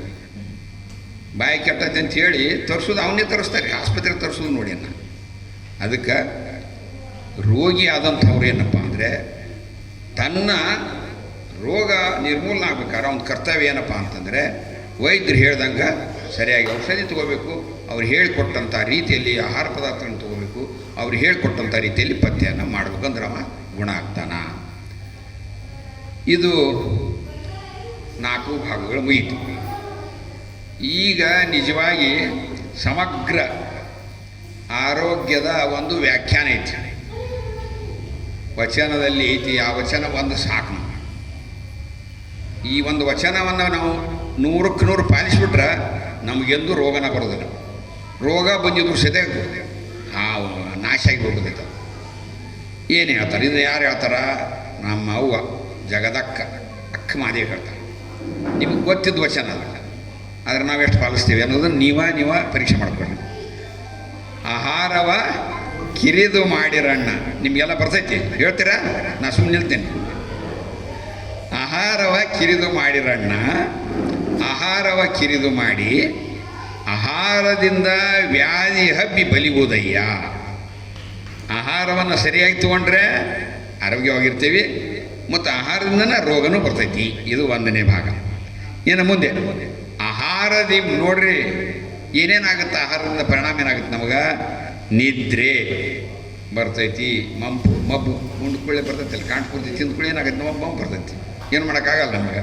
ಮುಂದೆ ನಿದ್ರೆಯಂ ತಾಮಸ, ಅಜ್ಞಾನ ಮೈಮರಹು, ಅಜ್ಞಾನದಿಂ ಕಾಯವಿಕಾರ ಹೆಚ್ಚಿ, ಕಾಯವಿಕಾರ, ಮನೋವಿಕಾರ, ಇಂದ್ರಿಯ ವಿಕಾರ, ಭಾವವಿಕಾರ, ವಾಯುವಿಕಾರವನ್ನುಂಟು ಮಾಡಿ. ನೋಡ್ರಿ ಇಲ್ಲಿ ಮತ್ತೊಂದು ಪಾಯಿಂಟ್ ಹೆಚ್ಚಿಗೆ ಬಂತು, ನಾಗಳೆ ಅದನ್ನು ಬಿಟ್ಟುಬಿಟ್ಟೆ. ಇಲ್ಲಿ ಇಂದ್ರಿಯ ವಿಕಾರ ಅಂತ ಒಂದು ಹೆಚ್ಚಿಗೆ ಹೇಳಿದರು. ನಿಜ ಅದು. ನಾವು ಬರೀ ದೈಹಿಕವಾಗಿ, ಮಾನಸಿಕವಾಗಿ, ಆಧ್ಯಾತ್ಮಿಕವಾಗಿ, ಜಾಗತಿಕವಾಗಿ, ಸಾಮಾಜಿಕವಾಗಿ ಸರಿ ಇದ್ರೆ ಅಷ್ಟೇ ಅಲ್ಲ, ಇಂದ್ರಿಯಗಳು ಸರಿಯಾಗಿ ಕೆಲಸ ಮಾಡಿ. ಪಂಚ ಜ್ಞಾನೇಂದ್ರಿಯಗಳು ಮತ್ತು ಕರ್ಮೇಂದ್ರಿಯಗಳು ಸರಿಯಾಗಿ ಕೆಲಸ ಮಾಡಬೇಕು. ಇದಕ್ಕೆ ಸಂಬಂಧಪಟ್ಟಂತೆ ಮುಂದೆ ನಾನು ಬರ್ತೀನಿ, ಹೇಳ್ತೇನೆ. ನೋಡ್ರಿ, ಕಾಯ, ಮನೋ, ಇಂದ್ರಿಯ, ಭಾವ, ವಾಯು. ವಾಯುವಿನ ಬಗ್ಗೆ ನಮ್ಮ ವಚನಕಾರರು ಬಹಳ ಮಹತ್ವವನ್ನು ಕೊಟ್ಟಿದ್ದಾರೆ. ಯಾಕಂದ್ರೆ ವಾಯುವಿನೇ ಪ್ರಾಣ, ಪ್ರಾಣವೇ ಜೀವ. ಇವತ್ತು ನಮ್ಮ ಪ್ರಾಣವಾಯು ಶುದ್ಧವಾದಂಥ ಪ್ರಾಣವಾಯು ಇದ್ದರೆ, ಶುದ್ಧವಾದಂಥ ಉಸಿರಾಟ ಮಾಡಿದರೆ ನಾವು ಚೆನ್ನಾಗಿ ಬದುಕಕ್ಕೆ ಸಾಧ್ಯ ಆಗುತ್ತೆ. ಅದಕ್ಕೆ ಅದು ಮಹತ್ವ ಹೆಚ್ಚಿಕೊಟ್ಟಿದ್ದಾರೆ. ಇನ್ನು ಸೃಷ್ಟಿ ಇಷ್ಟಕ್ಕೆ ಬೀಳಿಲ್ಲ ಅವರು. ಎಷ್ಟು ಚಂದ ಹೇಳ್ತಾರಂದರೆ, ಸೃಷ್ಟಿಗೆ ತಹುದಾದ ಕಾರಣ ಕಾಯದ ಅತಿ ಪೋಷಣ ಬೇಡ. ಏನಾಗುತ್ತೆ ರೀ? ಹಾಗೆ ಕೊಟ್ಟಿದ್ದ ಹೊಟ್ಟಿಗೆ ಊಟ ಆಗಿರೋದು, ಮುಂಜಾನೆ ನಾಷ್ಟ ಆಗಿರೋದು, ಮಧ್ಯಾಹ್ನ ಊಟ ಆಗ್ಬಿಟ್ಟು ನಂಗೆ ಬಾಡಿಸೋದೇ ಬಾಡಿಸೋದು. ಶೇಂಗಾ ಕಾಣ್ತಾ ತೊಗೊಂಡು ತಿಂದೆ, ಬೆಲ್ಲ ಕಾಣ್ತಾ ತಿನ್ನೆ, ಚಿಪ್ಸ್ ಕಾಣ್ತಾ ತಿನ್ನೆ, ಬಿಸ್ಕಿಟ್ ಕಾಣ್ತಾ ತಿನ್ನೆ, ಕೇಕ್ ಎತ್ತಾಗ ತಿನ್ನೆ, ಚಾಕ್ಲೇಟ್ ಎತ್ತಾಗ ತಿನ್ನೆ. ಹಾಗೆ ತಿನ್ಕೊತಾನೆ ಇರೋದು. ವಚನದಲ್ಲಿ ಅವರು ಶರಣರು ಏನು ಹೇಳ್ತಾರಂದರೆ, ಒಂದು ಸಲ ಆಹಾರವನ್ನು ತೊಗೊಂಡ್ರೆ ಮತ್ತೆ ಹಸುವಾಗೋ ಮಠ ಏನೂ ತಗೋಬಾರ್ದು ಅಂತ ಐತಿ ನೇಮ, ಆರೋಗ್ಯ ನೇಮ. ಅದು ಮುಂದೆ ಹೇಳ್ತೇನೆ ಮತ್ತೆ. ಅಂದ್ರೆ ಅತಿಯಾಗಿ ಮೇಲೆ ತಿನ್ನೋದ್ರಿಂದ ಅಜೀರ್ಣ ಆಗುತ್ತೆ. ಅಜೀರ್ಣ ಆಗೋದ್ರಿಂದ ಕೊಬ್ಬಿನಾಂಶ ಹೆಚ್ಚಾಗುತ್ತೆ. ಕೊಬ್ಬಿನಾಂಶ ಆಗಿ ಗುಣ ಆಗಲಾರ್ದಷ್ಟು ದಪ್ಪ ಹಾಕಿವೆ. ನೆನ್ಪಿಟ್ಕೊಂಡು ಮುಂದೆ ಅತಿ ಪೋಷಣೆ ಮೃತ್ಯು ಎಂದುದು. ನೋಡ್ರಿ, ಅವ್ರು ಅಷ್ಟಕ್ಕೆ ಬೀಳಿಲ್ಲ. ಬರೀ ಕೆಟ್ಟದ ಪರಿಣಾಮ ಆಗುತ್ತೆ ಅನ್ನಲಿಲ್ಲ, ಮರಣನ ಬರ್ತೈತಿ, ನಿಜ ಅದು. ಎಲ್ಲ ರೋಗಗಳು ಎಂಥವ್ರಿಗೆ ಬರ್ತಾರೆ? ತೆಳ್ಳನ್ನರಿಗೆ ಭಾಳ ಕಡಿಮೆ ರೋಗಗಳು ಬರ್ತಾವೆ. ದಪ್ಪನ್ನರಿಗೆ ಎಲ್ಲ ರೋಗಗಳು ಬರೋದು ನಿಮ್ಮನ್ನು ಬೇಗ ಬಂದು ಹಿಡ್ಕೊತಾವೆ ನಿಮ್ಮನ್ನು. ಅದಕ್ಕೆ ಆದಷ್ಟು ತೆಳ್ಳಗಾಗಿರೋಕ್ಕೆ ಪ್ರಯತ್ನ ಮಾಡಿರಿ. ಮುಂದೆ ನೋಡಿರಿ, ಅದಕ್ಕೆ ಪರಿಹಾರಗಳನ್ನ ಹೇಳ್ಕೊತ ಹೋಗ್ತಾರೆ ಮುಂದೆ. ಅಮ್ಮ ಜಪ, ತಪ, ಧ್ಯಾನ, ಧಾರಣ, ಪೂಜೆಗೆ ಸೂಕ್ಷ್ಮದಿಂ ತನು ಮಾತ್ರವಿದ್ದರೆ ಸಾಲದು. ಮತ್ತು ನೋಡ್ರಿ, ಅದನ್ನು ಹೇಳಿ ಮಾತು ಸುಮ್ಮನೆ ಬಿಡೋದಿಲ್ಲ. ಅಲ್ಲಿ ಅದಲ್ಲೊಂದು ಹೆಸರಿಗೆ ಕೊಡ್ತಾರೆ ಅವರು. ಇವನ್ನೆಲ್ಲ ಮಾಡ್ಬೇಕಾದ್ರೆ ಬರೀ ದೈಹಿಕವಾಗಿ ಅಷ್ಟು ಮಾಡಬೇಡ್ರಿ ಅಂತಾರೆ. ಬಹಿರಂಗದ ಪೂಜೆಗಳಾಗಬಾರ್ದು, ಬಹಿರಂಗದ ಜಪ, ತಪ, ಅರ್ಚನೆ, ಪೂಜೆ ಆಗಬಾರ್ದು ಅಂತ ಹೇಳ್ತಾರೆ ಬನ್ನಿ ಈ ವಾಕ್ಯದಲ್ಲಿ. ಮುಂದೆ ತನುವ ಪೋಷಿಸುವ ಆಸೆ ಯತಿತ್ವಕ್ಕೆ ವಿಘ್ನವೆಂದುದು. ಒಂದು ವೇಳೆ ನಾವು ಈ ಜಪ ತಪ ಇವುಗಳನ್ನೆಲ್ಲ ಸರಿಯಾಗಿ ಮಾಡದೆ ಹೋದ್ರೆ ಏನಾಗುತ್ತಂದರೆ ಯತಿತ್ವಕ್ಕೆ ವಿಘ್ನ ಆಗ್ತೈತಿ. ಯತಿತ್ವ ಅಂದರೆ ಏನು? ಒಂದು ಹೊತ್ತು ಉಂಡವನು ಯೋಗಿ. ಹೇಳ್ರಿ ಬಡ ರೋಗಿ. 4 ಹೊತ್ತು ಉಂಡವನ ಈಗ ನಾವೇನು ಹೊತ್ಕೊಂಡು ಹೋಗುವವರಾಗಬೇಕೋ ಏನೋ ಯೋಗಿಗಳಾಗಬೇಕು. ಯತಿತ್ವ ಅಂದರೆ ಯೋಗಿ ರೀತಿಯಲ್ಲಿ ಇರಬೇಕು, ನಾವು ಯೋಗಿಯಾಗಿರಬೇಕು ಅಂತ. ನಾವು ಆ ಎಲ್ಲ ವಿಷಯಗಳನ್ನು ಪಾಲನೆ ಮಾಡದೇ ಇದ್ದರೆ ನಮ್ಮ ಯೋಗಿತ್ವ ಅಥವಾ ಪರಿಪೂರ್ಣವಾದಂಥ ಆರೋಗ್ಯವಂತ ಮನುಷ್ಯ ಆಗಿರೋಕ್ಕೆ ಸಾಧ್ಯ ಇಲ್ಲ ಅಂತ ಸ್ಪಷ್ಟವಾಗಿ ಅಕ್ಕಮಾದೇವರು ಹೇಳ್ತಾರೆ. ಮುಂದೆ ತನು ಪೋಷಣೆಯಿಂದ ತಾಮಸ ಹೆಚ್ಚಿ, ಬರೀ ತಾಮಸ ಹೆಚ್ಚಿ ಆದರೆ ನಿಲ್ಲೋದಲ್ಲ, ಬಿಡುದಲ್ಲ, ಅದು ಮಾಯದು. ಮುಂದೆ ಏನು ಮಾಡ್ತೈತಿ? ಅಜ್ಞಾನದಿಂ ವಿರಕ್ತಿ ಹಾನಿ. ಮನುಷ್ಯ ಆಸೆ ರಹಿತನಾಗಿದ್ದುಕೊಂಡು, ವಿರಕ್ತ ಅಂದ್ರೇನು? ಆಸೆ ಆಕಾಂಕ್ಷೆಗಳು ಇಲ್ಲದೇ ಇರುವಂಥದ್ದು. ಆ ಸ್ಥಿತಿಗೆ ಹೋಗ್ಲಿಕ್ಕೆ ಸಾಧ್ಯ ಆಗೋದಿಲ್ಲ. ಅದು ಕೆಟ್ಟು ಹೋಗುತ್ತೆ. ವಿರಕ್ತಿ ಸ್ಥಿತಿಯನ್ನು ಪಡೀಲಿಕ್ಕೆ ಆಗೋದಿಲ್ಲ ಅಂತ ಅಕ್ಕಮಾದೇವಿ ಹೇಳ್ತಾರೆ. ಇದರಿಂದ ಕೊನೆಗೆ ಹೇಳ್ತಾರೆ, ಏನೇನು ಅಕ್ಕ ಹೇಳ್ತಾರೆ? ಅರಿವು ನಷ್ಟ, ಪರವು ದೂರ, ನಿರಕೆ ನಿಲುವಿಲ್ಲದ ಕಾರಣ ಚೆನ್ನ ಮಲ್ಲಿಕಾರ್ಜುನ ನೊಲಿಸ ಬಂದ ಕಾಯವ ಕೆಡಿಸದೆ ಉಳಿಸಿಕೊಳ್ಳಿರಯ್ಯ ಅಂತ ಹೇಳ್ತಾರೆ. ಇನ್ನೇನರ ಬೇಕಾ ನಮಗೆ ಆರೋಗ್ಯ? ಇದು ಒಂದೇ ಸಾಕು ಅನ್ಸುತ್ತೆ. ಒಂದೇ ವಚನ ಸಾಕು. ಮುಗಿಸ್ಬಿಡ್ಲ ನಾನು ಹೇಳೋದು. ಇದನ್ನು ಬಿಡಿಸಿ ಹೇಳ್ಬೇಕು. ಬಿಡಿಸಿದ್ದೇನೆ. ಅದರ ಪ್ರಾಕ್ಟಿಕಲ್ಲಾಗಿ ನಾವು ಆರೋಗ್ಯವನ್ನು ಹೆಂಗೆ ಪಾಲನೆ ಮಾಡಬೇಕು ಅನ್ನೋದು ನಾನು ಮುಂದೆ ಬರ್ತೇನೆ. ಈಗ ಪ್ರಮುಖವಾಗಿ 4 ಭಾಗ. ಒಂದು ದೈಹಿಕ. ಫಸ್ಟ್ ದೈಹಿಕದಲ್ಲಿ ಈ ದೇಹ ಯಾರ್ದಿದು? ದೇಹ ಹೇಳೋಣ. ಯಾರ್ದಿದು? ಶಿವಸಂಗಪ್ಪವ್ರದ್ದು, ಸಂಗಮೇಶ್ ಅವ್ರದ್ದು, ಗುಡ್ದಾಪುರದ್ದು ಅಲ್ಲ. ಯಾರ್ದದು? ಅವನ ಕೊಟ್ಟ ಕಾಯ ಇದು. ದೇವ ಕೊಟ್ಟಂಥದ್ದು, ದಯಪಾಲಿಸಿದಂತಹ ಇದು ಕಾಯ. ಇದನ್ನು ಎದಕ್ಕೆ ಉಪಯೋಗ ಮಾಡ್ಬೇಕು ನಾವು? ಅವನನ್ನು ಒಲಿಸುವ ಸಲುವಾಗಿ ಉಪಯೋಗ ಮಾಡಬೇಕು ಅಂತಾರ ಶಾಂಡ್ರು. ಅದಕ್ಕದನ್ನು ಪ್ರಸಾದಕಾಯ ಅಂತ ಕರೀತಾರೆ. ಅದಕ್ಕೆ ಬಸವಣ್ಣವ್ರದ್ದೊಂದು ಭಾಳ ಸರಳ ವಚನ ಇದೆ. ಒಲ್ಲೆನೆಂಬುದು ವೈರಾಗ್ಯ, ಒಲಿವೆನೆಂಬುದು ಕಾಯಗುಣ. ಆವ ಪದಾರ್ಥವಾದಡೇನು ತನ್ನಿದ್ದೆಡೆಗೆ ಬಂದುದ ಲಿಂಗಾರ್ಪಿತವ ಮಾಡಿ ಭೋಗಿಸುವುದೇ ಆಚಾರ. ಕೂಡಲ ಸಂಗಮ ದೇವರ ಒಲಿಸಲು ಬಂದ ಪ್ರಸಾದಕಾಯ ಕೆಡಿಸಲಾಗದು ಅಂತ ಹೇಳ್ತಾರೆ. ನಾವು ಬಂದೇವಂದ ಮೇಲೆ ಇಲ್ಲಿ ಚೆನ್ನಾಗಿ ಇಟ್ಕೊಳ್ಬೇಕಲ್ರಿ. ಇದಕ್ಕೆ 108 ರೋಗ ಬರುವ ಮಾಡ್ಕೊಂಡು ನಾವು ನರಳಿ ಸಾಯ್ಬೇಕಾ? ಬೇಡ ಅಂತ ಹೇಳ್ತಾರೆ. ಇದು ಪ್ರಸಾದಕಾಯ. ನಾವು ಸತ್ಯ ಶುದ್ಧವಾದಂಥ ಶ್ರಮವಹಿಸಿ ದುಡಿಬೇಕು. ದುಡಿಮೆ ಕಾಯಕ ಅಂತ ಹೇಳ್ತೀವಲ್ಲ, ಕಾಯಕಕ್ಕಿಂತ ಮೊದಲು ನಾವು ಶ್ರಮವಹಿಸಿ ದುಡಿಬೇಕು. ಶ್ರಮವಹಿಸಿ ದುಡಿಯೋದ ಮೇಲೆ ಅದು ಕಾಯಕ್ಕಾಗುತ್ತೆ. ಶ್ರಮ ಇಲ್ಲದ ದುಡಿಮೆ ಕಾಯಕ ಅನಿಸ್ಕೊಳ್ಳೋದಿಲ್ಲ. ಆಮೇಲೆ ಮನುಷ್ಯನಾಗ ನಾ ದುಡಿಯೋದೆ ಯಾರಿಗೆ ದುಡಿತೇನೆ ಅಂತ ಮನಸ್ಸಿನಾಗಿರ್ಬೇಕನ್ನೋ ಭಾವ ಅವನಿಗಾಗಿ, ನಾನು ಸೃಷ್ಟಿಕರ್ತನಿಗಾಗಿ, ನನ್ನನ್ನು ಯಾರು ಸೃಷ್ಟಿ ಮಾಡಿದ್ದಾರೆ ಕರ್ತಾರದ ನಾನು, ಕರ್ತಾರನ ಸಲುವಾಗಿ ನಾನು ದುಡಿಬೇಕನ್ನುವಂಥ ಭಾವನೆ ಇರಬೇಕು. ಮಾಡುವ ಕೆಲಸ ದೇವರಿಗಾಗಿ ಅನ್ನುವಂಥ ಭಾವನೆ ಇದ್ದರೆ ಏನಾಗ್ಬಿಡುತ್ತೆ, ಅದು ಕೆಲಸ ಹೋಗಿ ವೃತ್ತಿ ಹೋಗಿ ಕಾಯಕ್ಕಾಗತ್ತೆ. ಆಮೇಲೆ ಏನು ಮಾಡಬೇಕು? ದುಡ್ದದ್ದನ್ನು ನಾವು ಉಂಡು ಅದರಲ್ಲಿ ಒಂದಿಷ್ಟು ಭಾಗವನ್ನು ಜಂಗಮಕ್ಕೆ ಸೇವೆಯನ್ನು ಸಲ್ಲಿಸಬೇಕು. ಅಂದರೆ ಸಮಾಜಕ್ಕೆ ಕೊಡಬೇಕು. ದೀನ ದಲಿತರಿಗೆ, ಶೋಷಿತರಿಗೆ, ಯಾರೋ ಅನಾಥರಿಗೆ, ಯಾರಿಗೆ ಅಗತ್ಯ ಇದೆಯೋ ಅವರಿಗೆ ನಾವು ಸಹಾಯವನ್ನು ಮಾಡಬೇಕು. ಇಲ್ಲಿ ಈ ವಚನದಲ್ಲಿ ಏನು ಮಾಡ್ತಾರೆ ಅಂದ್ರೆ ದೈಹಿಕ ಆರೋಗ್ಯ ಮತ್ತು ಭಾವನಾತ್ಮಕ ಆರೋಗ್ಯ ಎರಡನ್ನೂ ಸಹಿತ ಬಸವಣ್ಣವರು ಹೇಳ್ಕೊಡ್ತಾರೆ. ಇನ್ನು ದೈಹಿಕ ಆರೋಗ್ಯವನ್ನು ಕಾಪಾಡ್ಕೋಬೇಕು. ಹೆಂಗೆ ಕಾಪಾಡ್ಕೊಳೋದು? ಪ್ರಾಕ್ಟಿಕಲಿ ನಾವು ಕಾಪಾಡ್ಕೋಬೇಕಲ್ಲ. ಅದಕ್ಕೆ ಅನೇಕ ವಿಧಗಳದ. ಒಂದನೇದ್ದು ನಮ್ಮ ದಿನಚರಿ ಸರಿಯಾಗಿರಬೇಕು. ದಿನಚರಿ ಅಂದ್ರೆ ಏನು ರೀ ಅಮ್ಮ? ಮೇಲಿನ ಮೇಲೆ ವಚನ ಹೇಳ್ತಿರೋ ಒಂದು ಏನು ತಾಯಿ? ಸುಪ್ರಭಾತ ಸಮಯದಲ್ಲಿ ಅರ್ತಿಯಲ್ಲಿ ಲಿಂಗವಾನೆನೆದೆಡೆ ತಪ್ಪೋದು ಅಪಮೃತ್ಯು ಕಾಲ ಕರ್ಮಂಗಳಯ್ಯ. ನೀನ ಹೇಳ್ಬಿಡವ ತಾಯಿ. ದೇವ ಪೂಜೆಯ ಮಾಟ ದುರಿತ ಬಂಧನದೋಟ ಶಂಭುವ ನಿಮ್ಮಯ್ಯ ನೋಟ ಹಿಂಗದ ಕಣ್ಬೇಟ ಸದಾ ಸನ್ನಿಹಿತನಾಗಿ ಶರಣೆಂಬುದು ನಂಬುವುದು. ನೋಡ್ರಿ, ಬರೀ ಶರಣನ್ನಾಗಿಂದ್ರೆ ಆಗಂಗಿಲ್ಲ, ನಂಬಬೇಕು ನಾವು. ಆ ಪರಮಾತ್ಮ ಕೊಟ್ಟಿದ್ದ ಕಾಯ ಪರಮಾತ್ಮಗೆ ಒಪ್ಪುವಂಗ ನಾವು ನಡ್ಕೋಬೇಕು.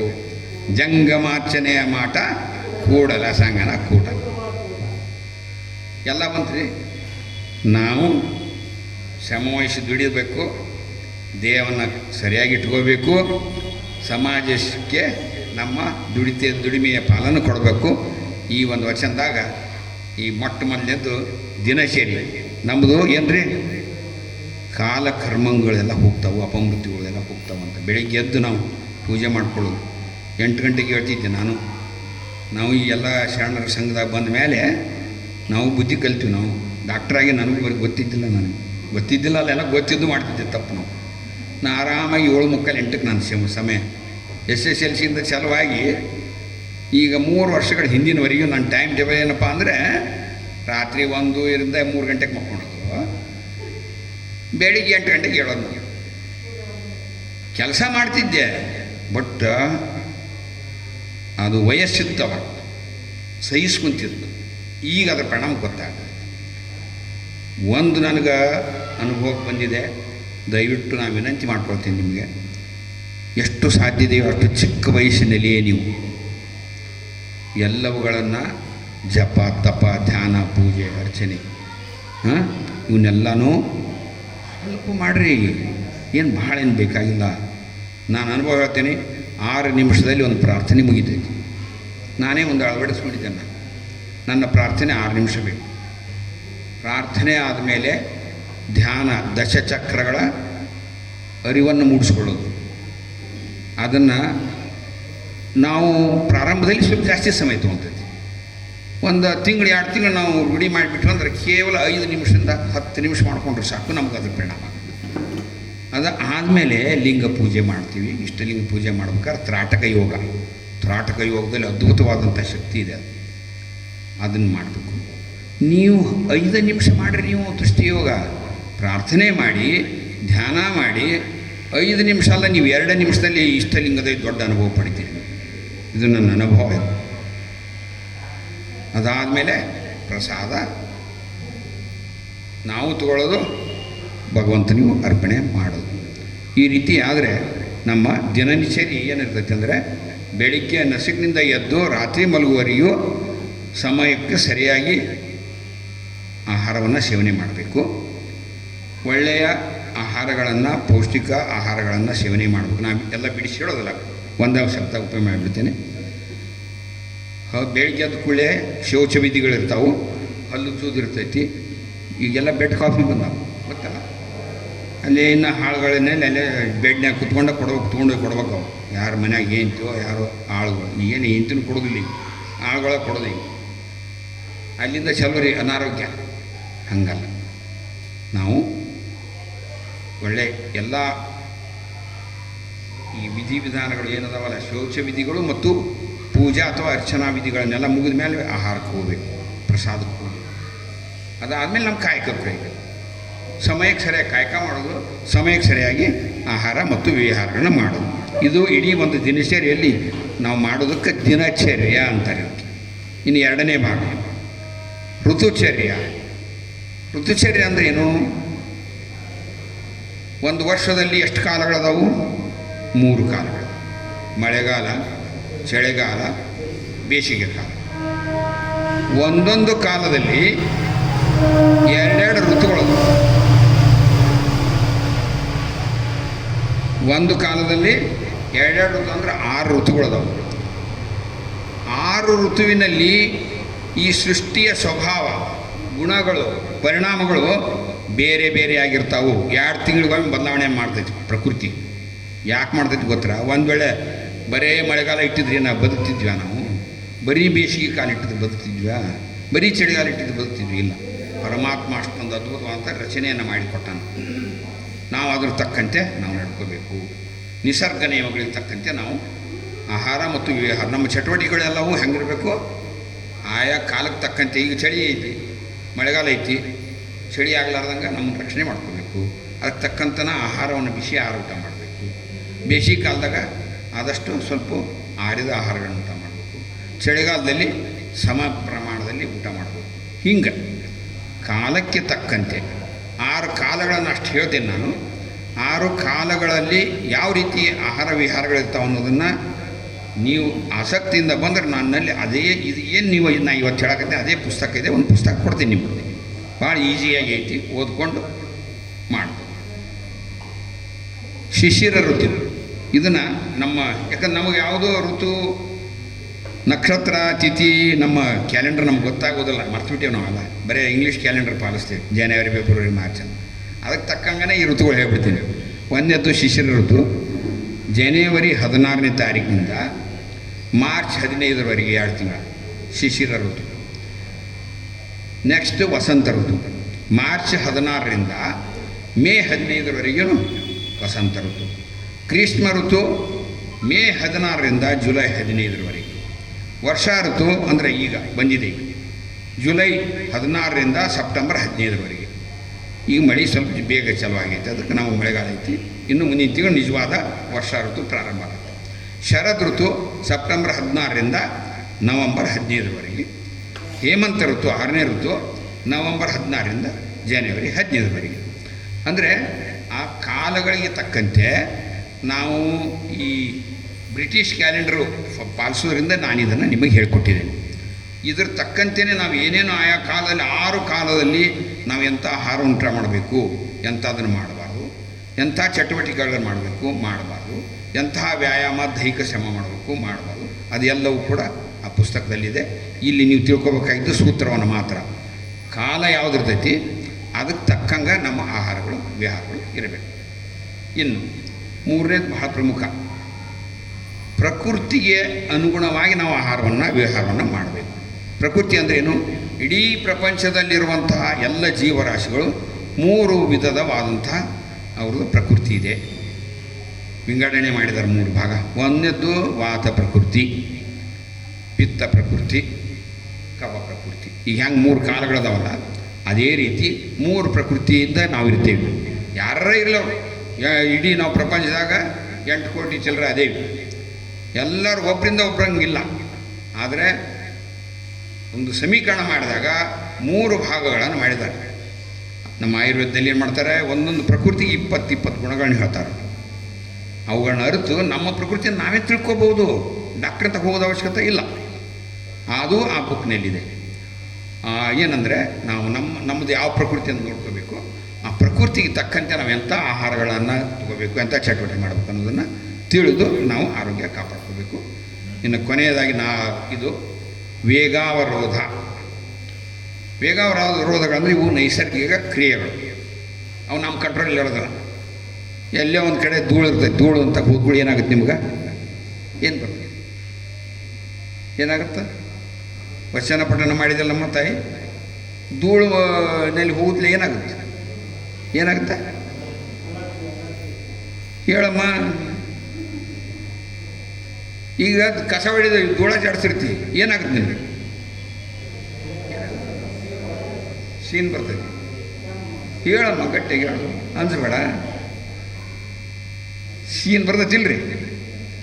ಒಂದು ವೇಳೆ ತಂಪನಾಗಿರ್ತೀವ, ಒಮ್ಮೆಲೆ ಬಿಸಿ ಇರೋ ರೂಮಿಗೆ ಹೋಗ್ರಿ, ಆಗೂ ಸೀನು ಅಥವಾ ಸ್ವಲ್ಪ ಸಣ್ಣ ಕೆಂಪು. ಇದು ಏನಪ್ಪ ಅಂದರೆ ಇವು ತಾವೇ ವಾಲಂಟರಿ ಆ್ಯಕ್ಷನ್ಸ್ ಅಂತಾರೆ ನಮ್ಮ ವೈಜ್ಞಾನಿಕ ಇದರೊಳಗೆ. ಅವು ಸ್ವತಂತ್ರವಾಗಿ ಕೆಲಸ ಮಾಡುವಂಥ ಕ್ರಿಯೆಗಳು, ನಮ್ಮ ನೈಸರ್ಗಿಕವಾಗಿರುವಂಥ ಕ್ರಿಯೆಗಳು ನಡೀತಾವೆ. ಅವು ಒಟ್ಟು 13 ಬರ್ತಾವೆ. ಒಂದನೇದ್ದು ಅಪಾನವಾಯು, ಅಂದರೆ ಅಜೀರ್ಣ ಆದಾಗ ಏನು ಗ್ಯಾಸ್ ಹೋಗ್ತಲ್ಲ ಅದು ಅಪಾನವಾಯು. ಮಲ, ಮೂತ್ರ, ಸೀನು, ನೀರಡಿಕೆ, ಹಸಿವು, ನಿದ್ರೆ, ಕೆಮ್ಮು ಮತ್ತು ಆಯಾಸದಿಂದ ಬರುವಂಥ ಕೆಮ್ಮು. ದಣಿವಿನಿಂದ ಓಡ್ತೀವಿ, ಜೋರಾಗಿ ಓಡಿದ್ಮೇಲೆ ಮಾಡ್ತಿರ್ತೀವಲ್ಲ, ಅದಕ್ಕೆ ಆಯಾಸದಿಂದ ಬರುವಂಥ ಶ್ರಮ ಶ್ವಾಸ ಅಂತಾರೆ ಅದಕ್ಕೆ.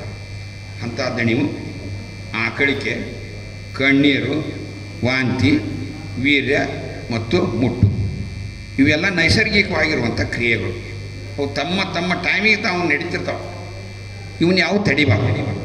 ಈ ಎಲ್ಲ 13 ವೇಗಗಳಂತೇವಲ್ಲ ಇದನ್ನು ಒಂದೊಂದು ವೇಗ ತಡೆದ್ರೆ ಏನೇನು ದುಷ್ಪರಿಣಾಮ ಆಗುತ್ತೆ ಅನ್ನೋದು ಸಹಿತ ಶಾಸ್ತ್ರದಲ್ಲಿ ಹೇಳ್ತಾರೆ. ಅದು ಪುಸ್ತಕದಲ್ಲಿ ಇದೆ.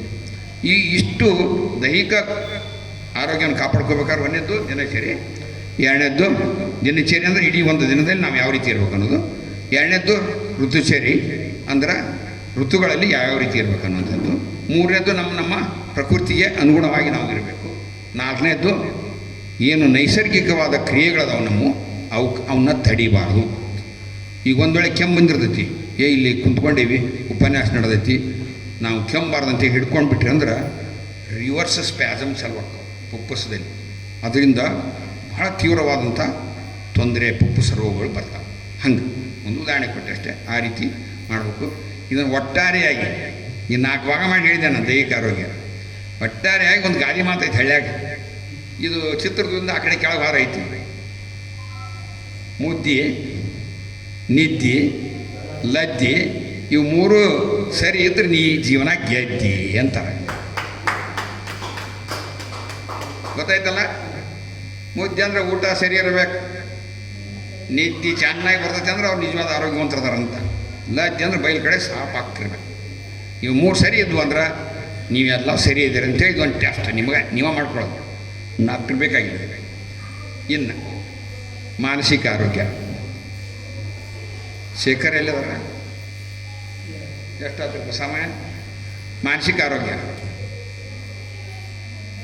ಇದನ್ನು 3 ನಾನು ಇದು ದೊಡ್ಡ ವಿಷಯ ಮಾನಸಿಕ ಆರೋಗ್ಯ. ಅದನ್ನು ನಾನು ಸರಳವಾಗಿ 3 ವಿಷಯಗಳನ್ನು ತಗೊಳ್ತೀನಿ. ಇದರಲ್ಲಿ ಪ್ರಮುಖವಾಗಿ ಮಾನಸಿಕ ಆರೋಗ್ಯ ಕೆಡಬೇಕಾದ್ರೆ ಒಂದನೇದ್ದು ಚಿಂತೆ,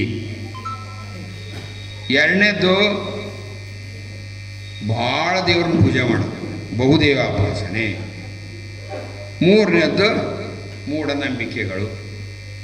ನಮ್ಮನ್ನು ಕೆಡಿಸೋದು ಏನಪ್ಪ ಅಂದ್ರೆ ಇವ ಮೂರು ನಮ್ಮನ್ನು ಕೆಡಿಸೋದು. ಬಡತನಕ್ಕೆ ಉಂಬುವ ಚಿಂತೆ, ಉಂಡರೆ ಉಡುವ ಚಿಂತೆ, ಉಡಲಾದಡೆ ಇಡುವ ಚಿಂತೆ, ಇಡಲಾದಡೆ ಹೆಂಡಿರ ಚಿಂತೆ, ಹೆಂಡಿರಾದರೆ ಮಕ್ಕಳ ಚಿಂತೆ, ಮಕ್ಕಳಾದರೆ ಬದುಕಿನ ಚಿಂತೆ, ಬದುಕಾದಡೆ ಕೇಡಿನ ಚಿಂತೆ, ಕೇಡಾದಡೆ ಮರಣದ ಚಿಂತೆ. ಇಂಥ ಎಲ್ಲ ಚಿಂತೆಯಲ್ಲಿರೋರನ್ನ ಕಾಣ್ತೇನಾರ ಶಿವಚಿಂತೆಯಲ್ಲಿ ಕಾಣಿ ಅಂತೇಳಿ ಅಂಬಿಗರ ಚೌಡಯ್ಯನವ್ರು ಹೇಳ್ತಾರೆ. ಪೊಲೀಸ್ ಶರಣರು ಚಾಟಿ ತೊಗೊಂಡು ಬೀಸಂಗೆ ಅವ್ರು ಇರ್ತಾವೆಲ್ಲ. ಇದನ್ನು ನಾವು ಬಿಡಿಸೋದಲ್ಲ, ವಿವರಣೆ ಮಾಡೋದು. ಅರ್ಥ ಆತಲ್ಲ ನಿಮ್ಗೆ? ನಾವು ಬರೀ ಇದೇ ಚಿಂತೆಗಿರ್ತೀವಿ, ಇದನ್ನು ಬಿಟ್ಟು ಏನು ಮಾಡೋದಲ್ಲ. ಏನು ಅಷ್ಟು ಬಂದು ಅಲ್ಲಿವು ಇದೇ ಚಿಂತೆ. ಆದಷ್ಟು ಈ ಚಿಂತೆಗಳನ್ನ ಬಿಟ್ಟು ಸ್ವಲ್ಪ ಆಧ್ಯಾತ್ಮದ ಕಡೆ ಆಲೋಚನೆ ಮಾಡಬೇಕು. ಮಾಡಿದ್ದೆ ಜೀವನ ಮಾಡಲೇಬೇಕು. ನಾವು ಸಂಸಾರದಲ್ಲಿ ಇದೆ ಅಂದಮೇಲೆ ಈ ದಿನನಿತ್ಯದ ಕೆಲಸ ಕಾರ್ಯಗಳನ್ನ ಮಾಡಲೇಬೇಕು. ಅದ್ರ ಜೊತೆಗೆ ನಾವು ಸ್ವಲ್ಪ ಆಧ್ಯಾತ್ಮದ ಕಡೆ ಒಲವಿನಿಂದ ಇರಬೇಕು. ಎರಡನೇದು ಇದು ಗೊತ್ತೈತಿ ನಿಮಗೆ. ಕಲ್ಲು ದೇವರು ದೇವರಲ್ಲ, ಮಣ್ಣು ದೇವರು ದೇವರಲ್ಲ, ಮರ ದೇವರು ದೇವರಲ್ಲ, ಪಂಚಲೋಹದಿಂದ ಮಾಡಿದ ದೇವರು ದೇವರಲ್ಲ, ಅಷ್ಟಾಷಷ್ಟಿ ಕೋಟಿ ಕ್ಷೇತ್ರಗಳಲ್ಲಿರುವ ದೇವರು ದೇವರಲ್ಲ. ತನ್ನ ತಾನರಿದು ತಾನಾರೆಂದು ತಿಳಿದೊಡೆ ತಾನೇ ದೇವನೋಡ ಪ್ರಮಾಣ ಕೂಡಲ ಸಂಗಮದಿ.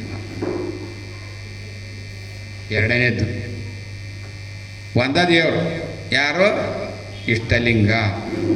ನಾವು ಚಾನ್ಸಲ್ ಆಗಬಾರ್ದು ಅಂತೇಳಿ ಮೊಟ್ಟ ಮೊದಲನೇ ಗುರಿ ಏನಪ್ಪ ಅಂದ್ರೆ ಬಸವಣ್ಣವ್ರದ್ದು, ನಾವು ಚಾನ್ಸಲ್ ಇರಬಾರ್ದು, ನಾವು ಯಾವುದೇ ಕೆಲಸ ಮಾಡ್ಬೇಕಾದ್ರೆ ಚಾನ್ಸಲತಿ ಇರಬಾರ್ದು ನಮಗಂತೇಳಿನ ಈ ಇಷ್ಟಲಿಂಗ ಕೊಟ್ಟಿರೋದು. ಆಮೇಲೆ ಬೇರೆ ಬೇರೆ ತತ್ವಗಳದು ಅದಕ್ಕೆ, ಗೊತ್ತಾಯ್ತಲ್ಲ? ಎರಡನೇ.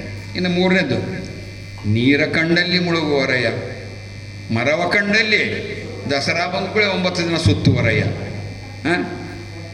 ಬತ್ತುವ ಜಲವ ಒಣಗುವ ಮರವ ನೆಚ್ಚದ ನಿಮ್ಮ ನೆತ್ತ ಬಲ್ಲರು ಕೂಡಲು ಸಂಗ ಅಲ್ರಿ. ಒಣಿಗೆ ಹೋಗುವ ಮರ ದೇವರಂತ ಪೂಜೆ ಮಾಡ್ತೀವಿ, ಹೌದಲ್ರಿ? ಎರಡನೇದ್ದು ನೀರು ಇವತ್ತು ಇರ್ತೈತಿ, ನಾಳೆ ಬಿಸಿಲಿಗೆ ಆರಿ ಹೋಗ್ತಾವೆ.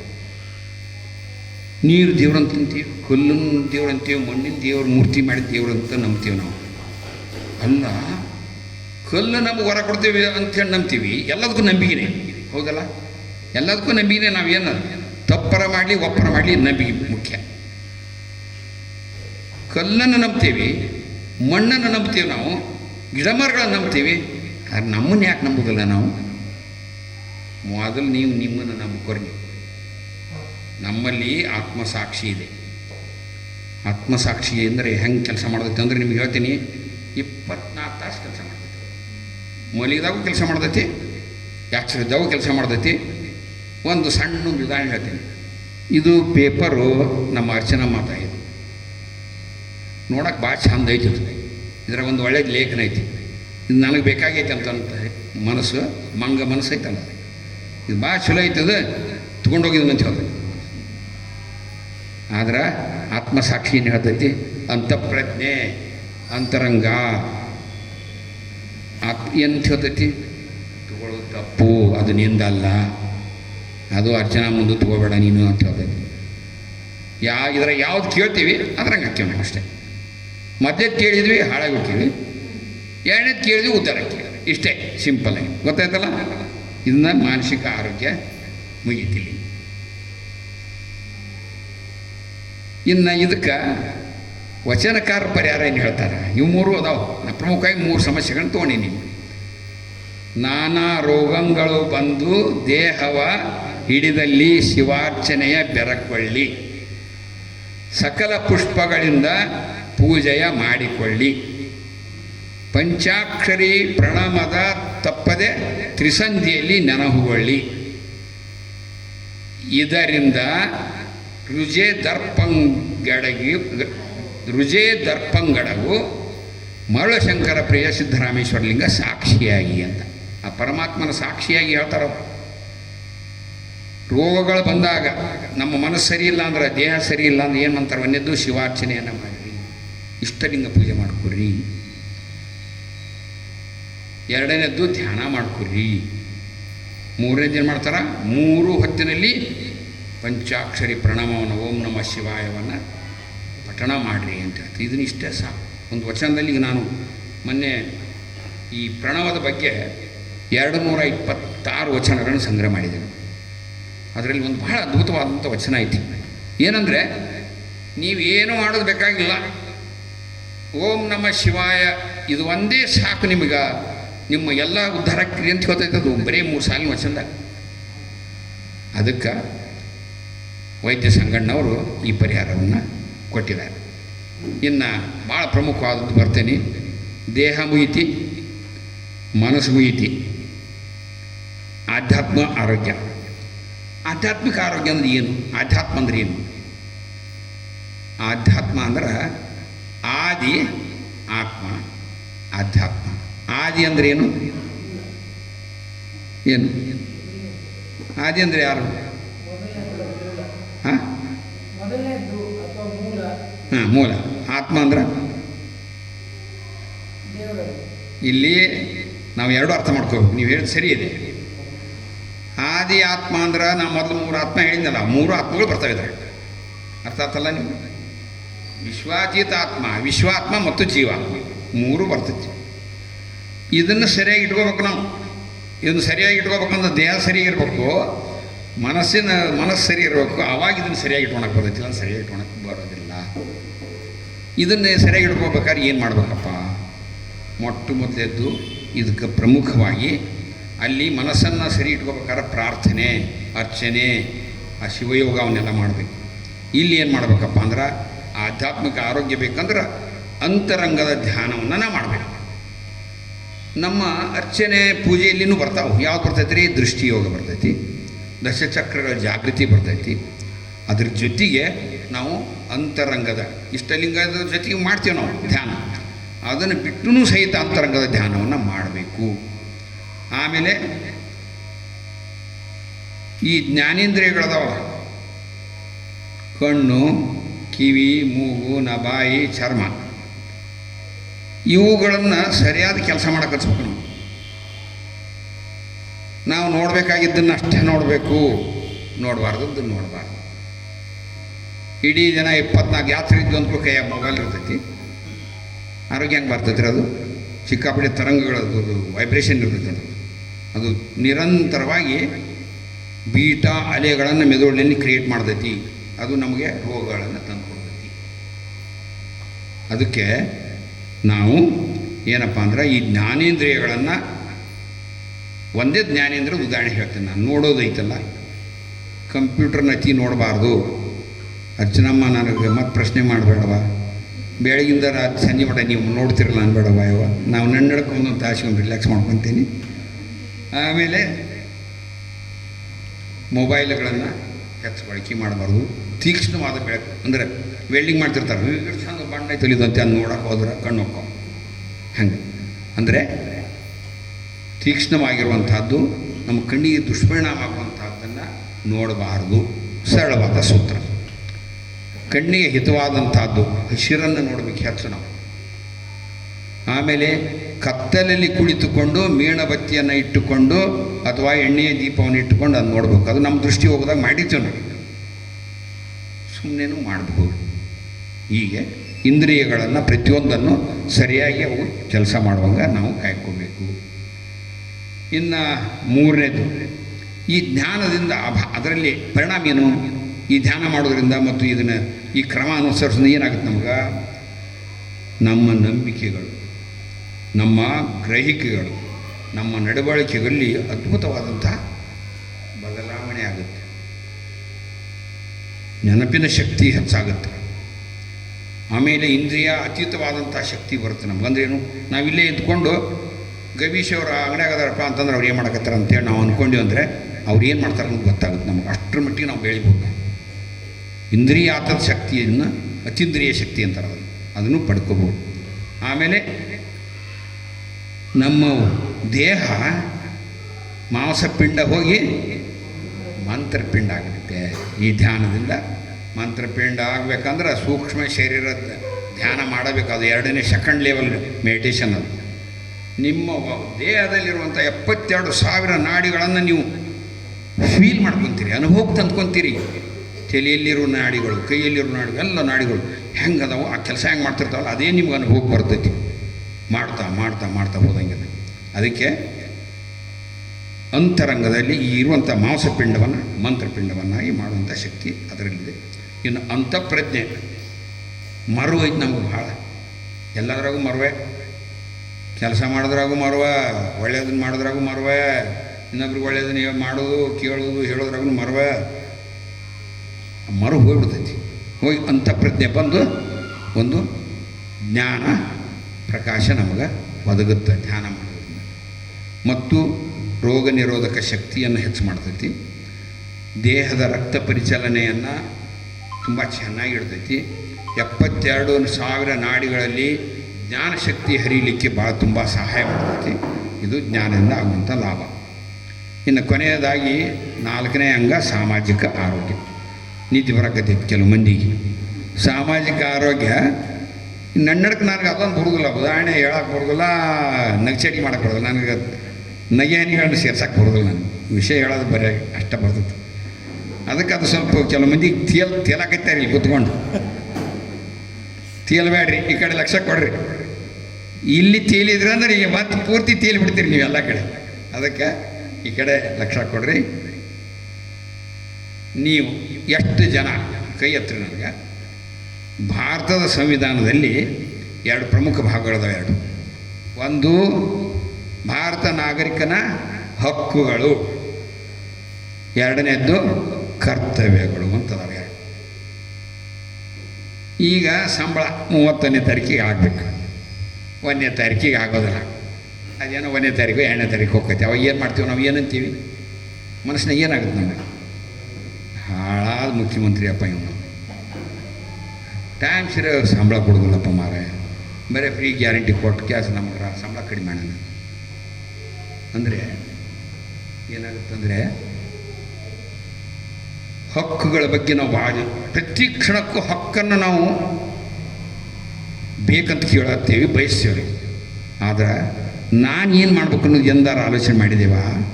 ನೋಡ್ರಿ ನಿಮ್ಮನ್ನು ನೀವೇ ಪರೀಕ್ಷೆ ಮಾಡ್ಕೊಡಿ. ಇದು ಆತ್ಮಾವಲೋಕನ ಮಾಡ್ಕೋಬೇಕು. ನಾನು ಏನು ಕರ್ತವ್ಯ ಮಾಡಬೇಕು, ನನಗಾಗಿ ನಾನು ಏನು ಮಾಡಬೇಕು, ನನ್ನ ಹೆಂಡತಿಗಾಗಿ ಏನು ಮಾಡಬೇಕು, ನನ್ನ ತಂದೆ ತಾಯಿಗಳಿಗೆ ಏನು ಮಾಡಬೇಕು, ನನ್ನ ಮಕ್ಕಳಿಗಾಗಿ ಏನು ಮಾಡಬೇಕು, ನನ್ನ ಕುಟುಂಬದವ್ರಿಗೆ ಏನು ಮಾಡಬೇಕು, ನನ್ನ ನೆರೆಹೊರೆಯವರಿಗೆ ಏನು ಮಾಡಬೇಕು, ನಮ್ಮ ಸಮಾಜಕ್ಕೆ ಏನು ಮಾಡಬೇಕು, ನಮ್ಮ ದೇಶಕ್ಕೆ ಏನು ಮಾಡಬೇಕು, ಇಡೀ ವಿಶ್ವಕ್ಕೆ ಏನು ಮಾಡ್ಬೇಕು ಅಂಥೇಳಿ ಕರ್ತವ್ಯಗಳದಾವು. ಈ ನಾ ಏನು ಸಂಕ್ಷಿಪ್ತ ಹೇಳಿದ್ನಲ್ಲ, ಈ ಎಲ್ಲ ಕರ್ತವ್ಯಗಳು ನಮ್ಮ ಭಾರತ ಸಂವಿಧಾನದ ಕರ್ತವ್ಯಗಳಲ್ಲಿ ಅದಾವು. ಅದನ್ನೊಂದು 2-3 ವಾಕ್ಯದಲ್ಲಿ ಹೇಳ್ಬಿಡ್ತೀನಿ. ಏನು ಸೃಷ್ಟಿ ಐತಲ್ಲ, ಸೃಷ್ಟಿಯನ್ನು ಇರುವಂಥ ಸಂಪತ್ತನ್ನು ರಕ್ಷಣೆ ಮಾಡಬೇಕು. ಪರ್ವತಗಳು, ಸರೋವರಗಳು, ನದಿಗಳು, ಇವುಗಳನ್ನೆಲ್ಲ ಸಸ್ಯ ಸಂಪತ್ತನ್ನು, ಔಷಧಿ ಸಂಪತ್ತನ್ನೆಲ್ಲ ರಕ್ಷಣೆ ಮಾಡಬೇಕು. ನಾವು ಪರಿಸರ ರಕ್ಷಣೆ ಅಂದರೆ ಏನಂತ ತಿಳ್ಕೊಂಡು ಗೊತ್ತೇನ? ನಮ್ಮ ಮನೆ ಮುಂದಿನ ಗಟರ ಸ್ವಚ್ಛ ಮಾಡೋದು, ಸ್ವಚ್ಛ ಇಟ್ಕೊಂಡು ಅಷ್ಟೇ, ಅಕ್ಕಪಕ್ಕ ಕಸ ಹಾಕಬಾರ್ದು, ಇಷ್ಟೇ ನಮ್ಗೆ ಗೊತ್ತಿರೋದು. ಅದಲ್ಲ, ಇಡೀ ಸೃಷ್ಟಿಯಲ್ಲಿರುವಂಥ ಪ್ರತಿಯೊಂದು ಸಸ್ಯ ಸಂಪತ್ತು ಚೆನ್ನಾಗಿರಬೇಕು, ರಕ್ಷಣೆ ಮಾಡ್ಕೋಬೇಕು. ಎಲ್ಲ ನದಿಗಳನ್ನು, ಎಲ್ಲ ಸರೋವರಗಳನ್ನ, ಸಮುದ್ರಗಳನ್ನು, ಗುಡ್ಡಗಳನ್ನು, ಬೆಟ್ಟಗಳನ್ನು, ಎಲ್ಲವುಗಳಿಂದ ನಮಗೆ ಲಾಭ ಐತೆ. ಈ ಪ್ರಪಂಚದಲ್ಲಿ ಪರಮಾತ್ಮ ಕೊಟ್ಟಂಥ ಎಲ್ಲ ಸಂಪತ್ತುಗಳನ್ನು ಪಡ್ಕೊಳ್ಳೋನು ಮನುಷ್ಯನೇ.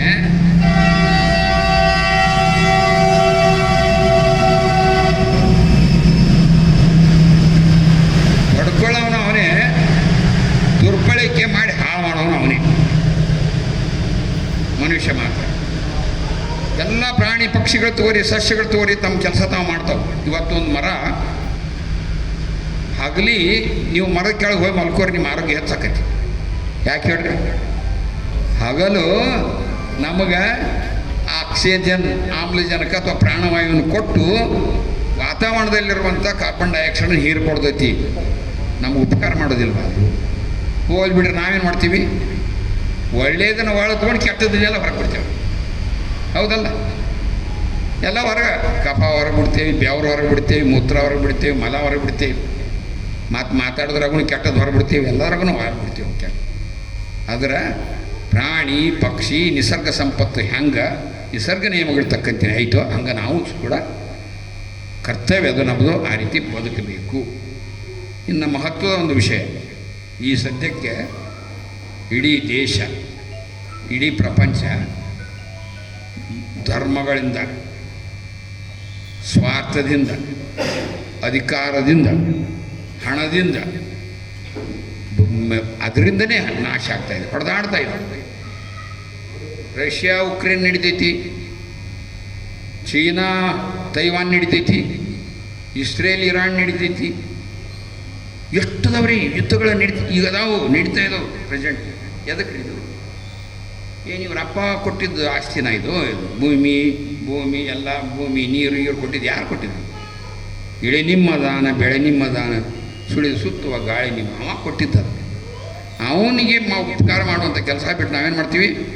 ನಾವು ಹೊಡೆದಾಡ್ತೀವಿ, ಸಾವಿರಾರು ಜನರು ಕೊಲೆ ಮಾಡ್ತೀವಿ. ಅಂದ್ರೇನು? ಗುಂಡು ಹಾಕ್ತೀವಿ, ಬಾಂಬ್ ಹಾಕ್ತೀವಿ, ಹಾಳು ಮಾಡ್ಕೊಳ್ತೀವಿ. ಇದು ಅಲ್ಲ. ಈ ಸೃಷ್ಟಿಯ ರಕ್ಷಣೆಯನ್ನು ಮಾಡಬೇಕು. ನಾವು ಭಾವೈಕ್ಯದಿಂದಿರಬೇಕು. ಆ ಸೃಷ್ಟಿಕರ್ತ ಪರಮಾತ್ಮನ ಮಕ್ಕಳು ನಾವೆಲ್ಲರೂ ಒಂದೇ ತಾಯಿಯ ಮಕ್ಕಳು ಅಂತೇಳಿ ನಾವು ಯಾವುದೇ ನಮಗೆ ಧರ್ಮ ಇರಬಾರ್ದು, ಜಾತಿ ಇರಬಾರ್ದು, ವರ್ಗ ಇರಬಾರ್ದು, ವರ್ಣ ಇರಬಾರ್ದು. ಕೇವಲ ಮಾನವರಾಗಿರಬೇಕು. ನಾವು ಮಾನವೀಯ ಸಂಬಂಧಗಳು, ನೈತಿಕ ಮೌಲ್ಯಗಳಿರಬೇಕು.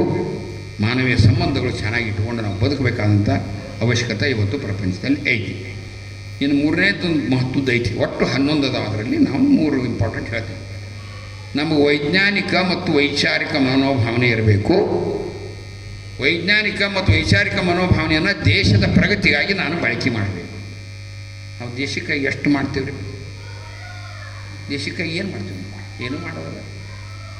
ನಾನು ವಿಜ್ಞಾನಿ ಆಗಿರ್ತೀನಿ ಅಂತ ತಿಳ್ಕೊರಿ, ಡಾಕ್ಟ್ರಿಗೆ ನಾನು ಹೊಟ್ಟೆ ತುಂಬ್ಕೊಂಡಾಗ, ನಾನು 2 ಮಕ್ಳು ಚಂದ ಇರೋಕೆ, ನಾ ಮನೆ ಕಟ್ಟಕ್ಕೆ, ನಾ ಕಾರ್ ತೊಗೊಂಡಾಕ, ಅಷ್ಟು ಇರಾಕ ಒಂದು ಮನೆ ಬೇಕು, ಒಂದು ಕಾರ್ ಬೇಕು ಅಂತ ಅಂದ್ಕೊಂಡನು. ಮತ್ತು ಅದ್ರ ಮ್ಯಾಗ ಒಳಗೆ AC ಬೇಕು, ಮತ್ತು ಕುಂದ್ರಾಕ ಒಂದು ದೊಡ್ಡ ಸೋಫಾ ಬೇಕು, ಮತ್ತು ಅದು ಕಾರ್ನರ್ದೇ ಇರಬೇಕು, ಮತ್ತು ಅದರಲ್ಲಿ ಒಂದು ದೊಡ್ಡ ಒಳ್ಳೆ ಟಿಪ ಇರಬೇಕು, ಮತ್ತು ಅಲಂಕಾರ ಮಾಡಿಸ್ಬೇಕು, ಇಂಟೀರಿಯರ್ ಮಾಡಿಸ್ಬೇಕು. ಎಷ್ಟು ಕನ್ಸೆಪ್ಟ್ಗಳು ಅಂತ ಇವೆಲ್ಲ ಮೂಲಭೂತ ಅಗತ್ಯಗಳು ಏನಪ್ಪ ಅಂತಂದ್ರೆ ನಮ್ಗೆ ಹೊಟ್ಟಿಗೆ ಹಿಟ್ಟು, ಇರಾಕ ನೆರಳು, ಅದಕ್ಕೆ ಹಳೆ ಮೈಸೂರು ಕಡೆ ಅಂತಾರೆ ಹೊಟ್ಟಿಗೆ ಹಿಟ್ಟು, ಇರಾಕ ಹಟ್ಟಿ, ಮೂರನೇದು ವಾಸಕ್ಕೆ ಮನಿ ಆಯ್ತು, ಹೊಟ್ಟಿಗೆ ಹಿಟ್ಟು ಆಯ್ತು, ಉಡಾಕ ಬಟ್ಟೆ ಬೇಕು. ಏನು ಬಟ್ಟೆ ರೀ? ಬಂಗಾರದಂಗಿ ಆಗ್ತಿದ್ರು ಗೊತ್ತಾ ನಿಮ್ಗೆ? 80,000 ಲಕ್ಷ ಬಿಟ್ಲಿ ಬೇಕಾಗಿದೆಯಲ್ಲ. ಯಾರು ರೊಕ್ಕ ಇರೋದು? ಯಾರು ರೊಕ್ಕ? ಇವರೆಲ್ಲ ಗಳಿಸೋದು ರೊಕ್ಕ. ಇವ್ರು ಹಾಕ್ಕೊಂಡು ಅಂಗಿ ಚಾಣ್ಣ, ಇವು ಗಾಡಿ ಗೀಡಿ ಅಡ್ಡಾಡೋದು, ಇವರು ಮನೆ ಯಾರ್ದು? ಇದು ನಮ್ಮದ್ರಿ, ಸಾರ್ವಜನಿಕರ ಸ್ವತ್ತು. ಅದರಲ್ಲಿ ಲಾಲ್ ಬಹದ್ದೂರ್ ಶಾಸ್ತ್ರಿ ಅಂತವ್ರು. ಲಾಲ್ ಬಹದ್ದೂರ್ ಶಾಸ್ತ್ರಿ ಅವರು ಲಿಂಗೈಕ್ಯ ಆದಾಗ ಅವ್ರಿಗೆ ವಾಸಕ್ಕೊಂದು ಹುಡಿಸ್ಲಿದ್ದಿದ್ದಿಲ್ಲ, ಅವ್ರದ್ದೇ ಆದಂಥ ಸ್ವಂತ ಇದ್ದಿಲ್ಲ. ಇಂಥ ಮಹಾಪುರುಷದಾರ ನಮ್ಮ ದೇಶದಲ್ಲಿ ನಾಯಕರು. ಅಂದರೆ ಇಷ್ಟೇ, ನಾವು ನಮ್ಮ ವೈಜ್ಞಾನಿಕ ಮನೋಭಾವನೆಯನ್ನು, ವೈಚಾರಿಕ ಮನೋಭಾವನೆಯನ್ನು ದೇಶದ ಅಭಿವೃದ್ಧಿಗೆ ನಾವು ಬಳಸಬೇಕು, ನಮ್ಮ ಸ್ವಾರ್ಥಕ್ಕೆ ಬಳಸಬಾರ್ದು ಅಂತ ಹೇಳ್ತಾರೆ. ಇನ್ನು ಸಾರ್ವಜನಿಕ ಸ್ವತ್ತುಗಳನ್ನು ರಕ್ಷಣೆ ಮಾಡಿ ಏನು ಮಾಡ್ತೀವಿ? ಸ್ಟ್ರೈಕ್ ಮಾಡ್ತೀವಿ. ಕಲ್ಲು ಹೊಡೆದ್ವಿ, ಅದು ಚಂದ ನನ್ನ ಬಿಲ್ಡಿಂಗಿಗೆ ಕಲ್ಲು ಹೊಡೆಯೋದು, ಗ್ಲಾಸಿಗೆ ಹೊಡೆಯೋದು, ಒಳ್ಳೊಳ್ಳೆ ಲೈಟಿಗೆ ಹೊಡೆಯೋದು ಕಲ್ಲು, ಒಳ್ಳೊಳ್ಳೆ ಮೂರ್ತಿಗಳನ್ನ ಕೆಡೋದು ನಾವು ಮಾಡಬಾರ್ದು. ಅವೆಲ್ಲ ಆಸ್ತಿ ಅವ್ರದ್ದು. ನಾವು ದುಡಿಯೋದೆಲ್ಲ ದೇಶಕ್ಕಾಗಿ ಅನ್ನೋಂಥ ಭಾವನೆ ಇರಬೇಕು. ಇರೋದೆಲ್ಲ ಇದೆಲ್ಲ ಸೃಷ್ಟಿಕರ್ತ ಪರಮಾತ್ಮನ ಆಸ್ತಿ, ದೇಶದ ಆಸ್ತಿ, ಇದು ವಿಶ್ವದ ಆಸ್ತಿ ಅನ್ನೋಂಥ ಭಾವನೆ ಅಂತ ಇರಬೇಕು.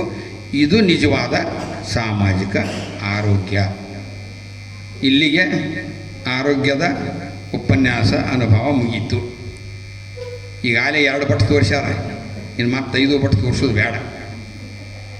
ಕೊನೆಗೆ ನಾನು ಇದುವರೆಗೂ ಹೇಳಿದ್ದನ್ನು ಸಾರಾಂಶ ಹೇಳ್ತೀನಿ. ಇದನ್ನು ನೆನ್ಪಿಟ್ಕೋಬೇಕು, ಮರಿಬೇಡ್ರಿ. ಇದು ಇಷ್ಟೊತ್ತಿನವರೆಗೆ ಹೇಳಿದ್ದನ್ನು ಎಲ್ಲ ನಿಮ್ಗೆ ನೆನಪು ಇರೋದಲಿಕ್ಕಿಲ್ಲ. ವಿಜಯಲಕ್ಷ್ಮಿ ಏನು ಮಾಡ್ತಾರೆ ಗೊತ್ತೇನ್ರಿ? ರೆಕಾರ್ಡ್ ಮಾಡಿ ಇಟ್ಕೊಂಡಿರ್ತಾರೆ ಅದನ್ನು. ಆರು ಕೇಳ್ತಾರೆಲ್ಲ ಗೊತ್ತಿಲ್ಲ. ಅಂದೇನು ಪಾಪ ಇಲ್ಲಿ ಬಂದಿದ್ದಂಥ ವಿಚಾರಗಳನ್ನ ಮತ್ತೊಮ್ಮೆ ಬೇಕಾದಾಗ ಕೇಳ್ಕೋಬೋದು ಅಂತ. ಎಲ್ಲ ವಿಷಯಗಳನ್ನು ನೀವು ನೆನ್ಪಿಡೋಕ್ಕಾಗೋದಿಲ್ಲ. ಆದರೆ ಕೊನೆಗೆ ಇವೆಲ್ಲವುಗಳ ಸಾರ ಒಂದು 7 ಸಪ್ತ ಸೂತ್ರಗಳನ್ನ ಹೇಳಿಬಿಡ್ತೀನಿ. ಅದನ್ನು ನೆನಪಿಟ್ಕೊಂಡು ಹೋಗು. ಹಸಿಯದೆ ಉಣಬೇಡ. ಹಸಿದು ಸಾವಕಾಶ ಹೇಳ್ತೀನಿ, ಲಕ್ಷ ಕೊಟ್ಟು ಕೇಳಿ ರಿಪೀಟ್ ಮಾಡೋದಲ್ಲ. ಹಸಿಯದೆ ಉಣಬೇಡ, ಹಸಿದು ಮತ್ತಿರಬೇಡ, ಬಿಸಿ ಬೇಡ, ತಂಗಳು ಬೇಡ, ವೈದ್ಯನ ಗೊಡವೆ ಬೇಡವೆಂದ ಸರ್ವಜ್ಞ. ಇದು 1ನೇ ಸೂತ್ರ. ಇನ್ನು 2ನೇದ್ದು, ಅಕ್ಕಿಯನ್ನು ತಿಂಬುವವನು ಹಕ್ಕಿಯಂತಾಗುವನು. ಜೋಳವ ತಿಂಬುವವನು ತೋಳನಂತ ಆಗುವನು, ನವಣೆ ತಿನ್ನುವವನು ಹಾಣತ ಆಗುವನು. ಹೇಳ್ತೀನಿ ಗಾಬರಿ ಆಗ್ಬೇಡ್ರಿ ಹೇಳ್ತೀನಿ. ನಾ ಕೆಲವು ಇದ್ರಾಗ ಏನು ನಿಮ್ಗೆ ಅರ್ಥ ಆಗಲ್ಲ, ಏನು ಗೊತ್ತೈತೆ ನನಗೆ, ಹೇಳ್ತೀನಿ. ನವಣೆ ಉಂಬುವವನು ಹಾಣತ ಆಗುವನು, ರಾಗಿ ಉಂಬುವವನು ನಿರೋಗಿ ಆಗುವನು. ಇವು 4 ಸೂತ್ರ ಸಾಕು. ಈಗ ಸಮಸ್ಯೆ ಏನಪ್ಪ ಅಂದ್ರೆ, ನವಣೆ ಉಂಬುವವನು ಹಾಣತಂದ್ರೆ ಏನಂದರೆ, ಯಾವ ದೇಹದಲ್ಲಿ ಏನು ಕಲ್ಮಶಗಳಿಲ್ಲ, ದೋಷಗಳಿಲ್ಲ, ಸ್ವಚ್ಛವಾಗಿರ್ತೇವೆ. ಒಳ್ಳೆಯ ಆಹಾರಗಳನ್ನ ಊಟ ಮಾಡಿ, ಒಳ್ಳೆ ವ್ಯಾಯಾಮ ಮಾಡಿ, ಒಳ್ಳೆ ಧ್ಯಾನ ಮಾಡಿ, ಪೂಜೆ ಮಾಡಿ, ಏನು ಉಲ್ಲಾಸ ಇರ್ತೈತಲ್ಲ. ಹಾಣತಾಗಿರೋದಂದ್ರೆ ಉಲ್ಲಾಸದಿಂದ ಉತ್ಸಾಹದಿಂದ ಇರುವಂಥ ದೇಹ ಪ್ರಕೃತಿ ಏನಿರುತ್ತಲ್ಲ ಅದಕ್ಕೆ ಹಾಣತ ಅಂತಾರೆ. ಅಂದರೆ ಹಗರಾಗಿರೋದು ಅಂತ. ಇನ್ನು ಅಕ್ಕಿಯನ್ನು ತಿಂಬುವವನು ಹಕ್ಕಿ ಅಂತಾಗುವನು. ಯಾಕಂತಂದ್ರೆ ಹೇಳ್ಬಿಡ್ತೇನೆ ನಾನು, ನಿಮ್ಗೆ ಕೇಳೋ ಮತ್ತೆ ಟೈಮ್ ಆಗುತ್ತೆ. ಅಕ್ಕಿಯನ್ನು ಉಂಡ ಮಾಡೋದ್ರಿಂದ, ಅನ್ನ ಉಂಡೋದ್ರಿಂದ ಏನಾಗುತ್ತಂದರೆ ಅದು ಶಕ್ತಿಯುತ ಅಲ್ಲ. ಹಕ್ಕಿಯನ್ನು ನೋಡ್ರಿ ನೀವು, ಅದಕ್ಕೆ ಜೋರಾಗಿ ಏನಾದರೂ ಗಾಳಿ ಬಡಿದ್ರೆ ಸಾಕು, ಹೆಲಿಕಾಪ್ಟರ್ ಅಥವಾ ವಿಮಾನ ಹೋಗ್ತಿರ್ತೈತಿ, ಯಾವುದೋ ಒಂದು ಹಕ್ಕಿ ಹಾಕಿರ್ತೈತಿ, ಅದು ಎಲ್ಲೋ ದೂರ ಇರ್ತೈತಿ, ಅದ್ರ ಗಾಳಿ ಬಡಿದ್ಬಿಟ್ರೆ ಸತ್ತೋಗ್ಬಿಡ್ತೈತಿ. ಗುಬ್ಬಿ ಭಾಳ ಸೂಕ್ಷ್ಮ, ಮುಟ್ಟಿಬಿಟ್ರೆ ಬೇರೆ ಗುಬ್ಬಿಗಳು ಮುಟ್ಟೋದೇ ಇಲ್ಲರಿ ಅದನ್ನು. ಅವು ಎಷ್ಟು ನಿಸರ್ಗಾಮಿ ನಿಯಮ ನೋಡಿ, ಅಷ್ಟು ಸೂಕ್ಷ್ಮ. ಅಂದ್ರೆ ಭಾಳ ಹಗರದವ್ರು ಮಾತ್ರ ಹಾರಕ್ಕೆ ಸಾಧ್ಯ. ಹಕ್ಕಿಗಳು ಹಾರ್ತಾವು, ವಿಮಾನಗಳು ಹಾರ್ತಾವೆ. ಯಾಕಂದ್ರೆ ಅಲ್ಲಿ ವ್ಯಾಕ್ಯೂಮ್ ಕ್ರಿಯೇಟ್ ಮಾಡಿರ್ತಾರೆ, ಅದಕ್ಕೆ ಹಾರ್ತೈತಿ. ಇಲ್ಲ ಆರೋಗ್ಯ ಅದು ವಜ್ಜ ಇದ್ರು ಹಾರ್ತೈತಿ ಅಂದ್ರೆ ವ್ಯಾಕ್ಯೂಮ್ ಕ್ರಿಯೇಟ್ ಮಾಡಿರ್ತಾರೆ ಒಳಗೆ, ಅದು ಹಾರೋಂಗೆ ಮಾಡಿರ್ತಾರೆ. ಗೊತ್ತಾಯ್ತಲ್ಲ, ಬಾಕಿದ್ದೆಲ್ಲ ಗೊತ್ತಾಯ್ತಲ್ಲ. ಸರಿ. ಬೇಕ್ರಿ, ಜಂಕ್ ಫುಡ್, ಹೊರಗಡೆ ಕರೆದ ಪದಾರ್ಥ, chocolate, biscuit, chips, panipuri, pizza, burger ಮುಟ್ಟಬಾರ್ದು. ಇನ್ನು ನೆಕ್ಸ್ಟ್ 4ನೇದ್ದು ಎಲ್ಲ ನಾನು 4 ಭಾಗ ಹೇಳೀನಿ. ಅದನ್ನು ಇದು ಒಂದರದಾಗ ಸಾಲಿನಾಗ ಐತಿ. ಹಿತ ಬುಕ್, ಮಿತ ಬುಕ್, ಋತು ಬುಕ್. ಹಿತ ಅಂದ್ರೆ ನಮ್ಮ ದೇಹಕ್ಕೆ ಯಾವುದು ಹಿತವನ್ನು ಉಂಟು ಮಾಡ್ತೈತಿ, ಮನಸ್ಸಿಗೆ ಯಾವುದು ಉಲ್ಲಾಸವನ್ನು ಉಂಟು ಮಾಡ್ತೈತಿ, ನಮ್ಗೆ ಯಾವುದು ಹಿಡಿಸುತ್ತೆ. ನಮ್ಗೆ ಹಿಡಿಸಲಾರ್ದನ್ನು ಜಾಸ್ತಿ ತಿಂದ್ರೆ ಕೆಟ್ಟಕ್ಕೆ ಅಂಥ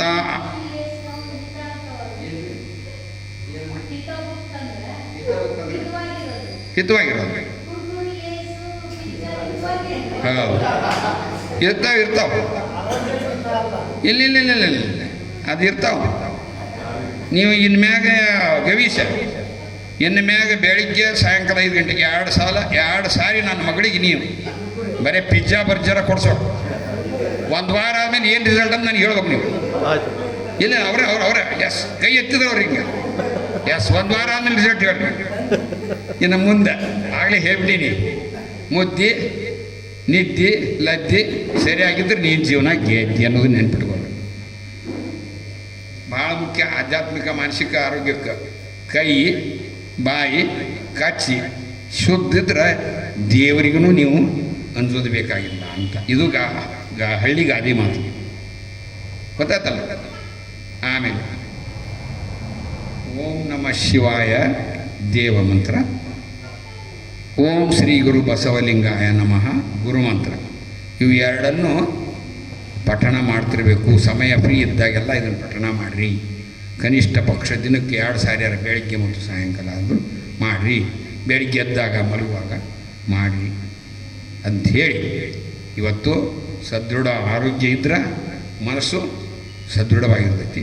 ಮನಸ್ಸು ಸರಿಯಾಗಿದ್ರೆ ಆತ್ಮ ಶಕ್ತಿಯುತವಾಗಿರ್ತೈತಿ.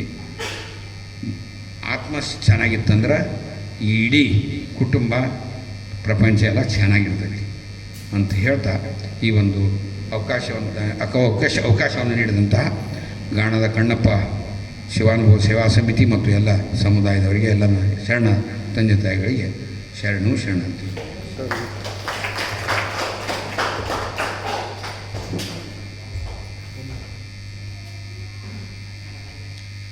ಭಾಳ ಅತ್ಯದ್ಭುತವಾಗಿ ಇಲ್ಲಿವರೆಗೆ ಪ್ರತಿ ಸರಿ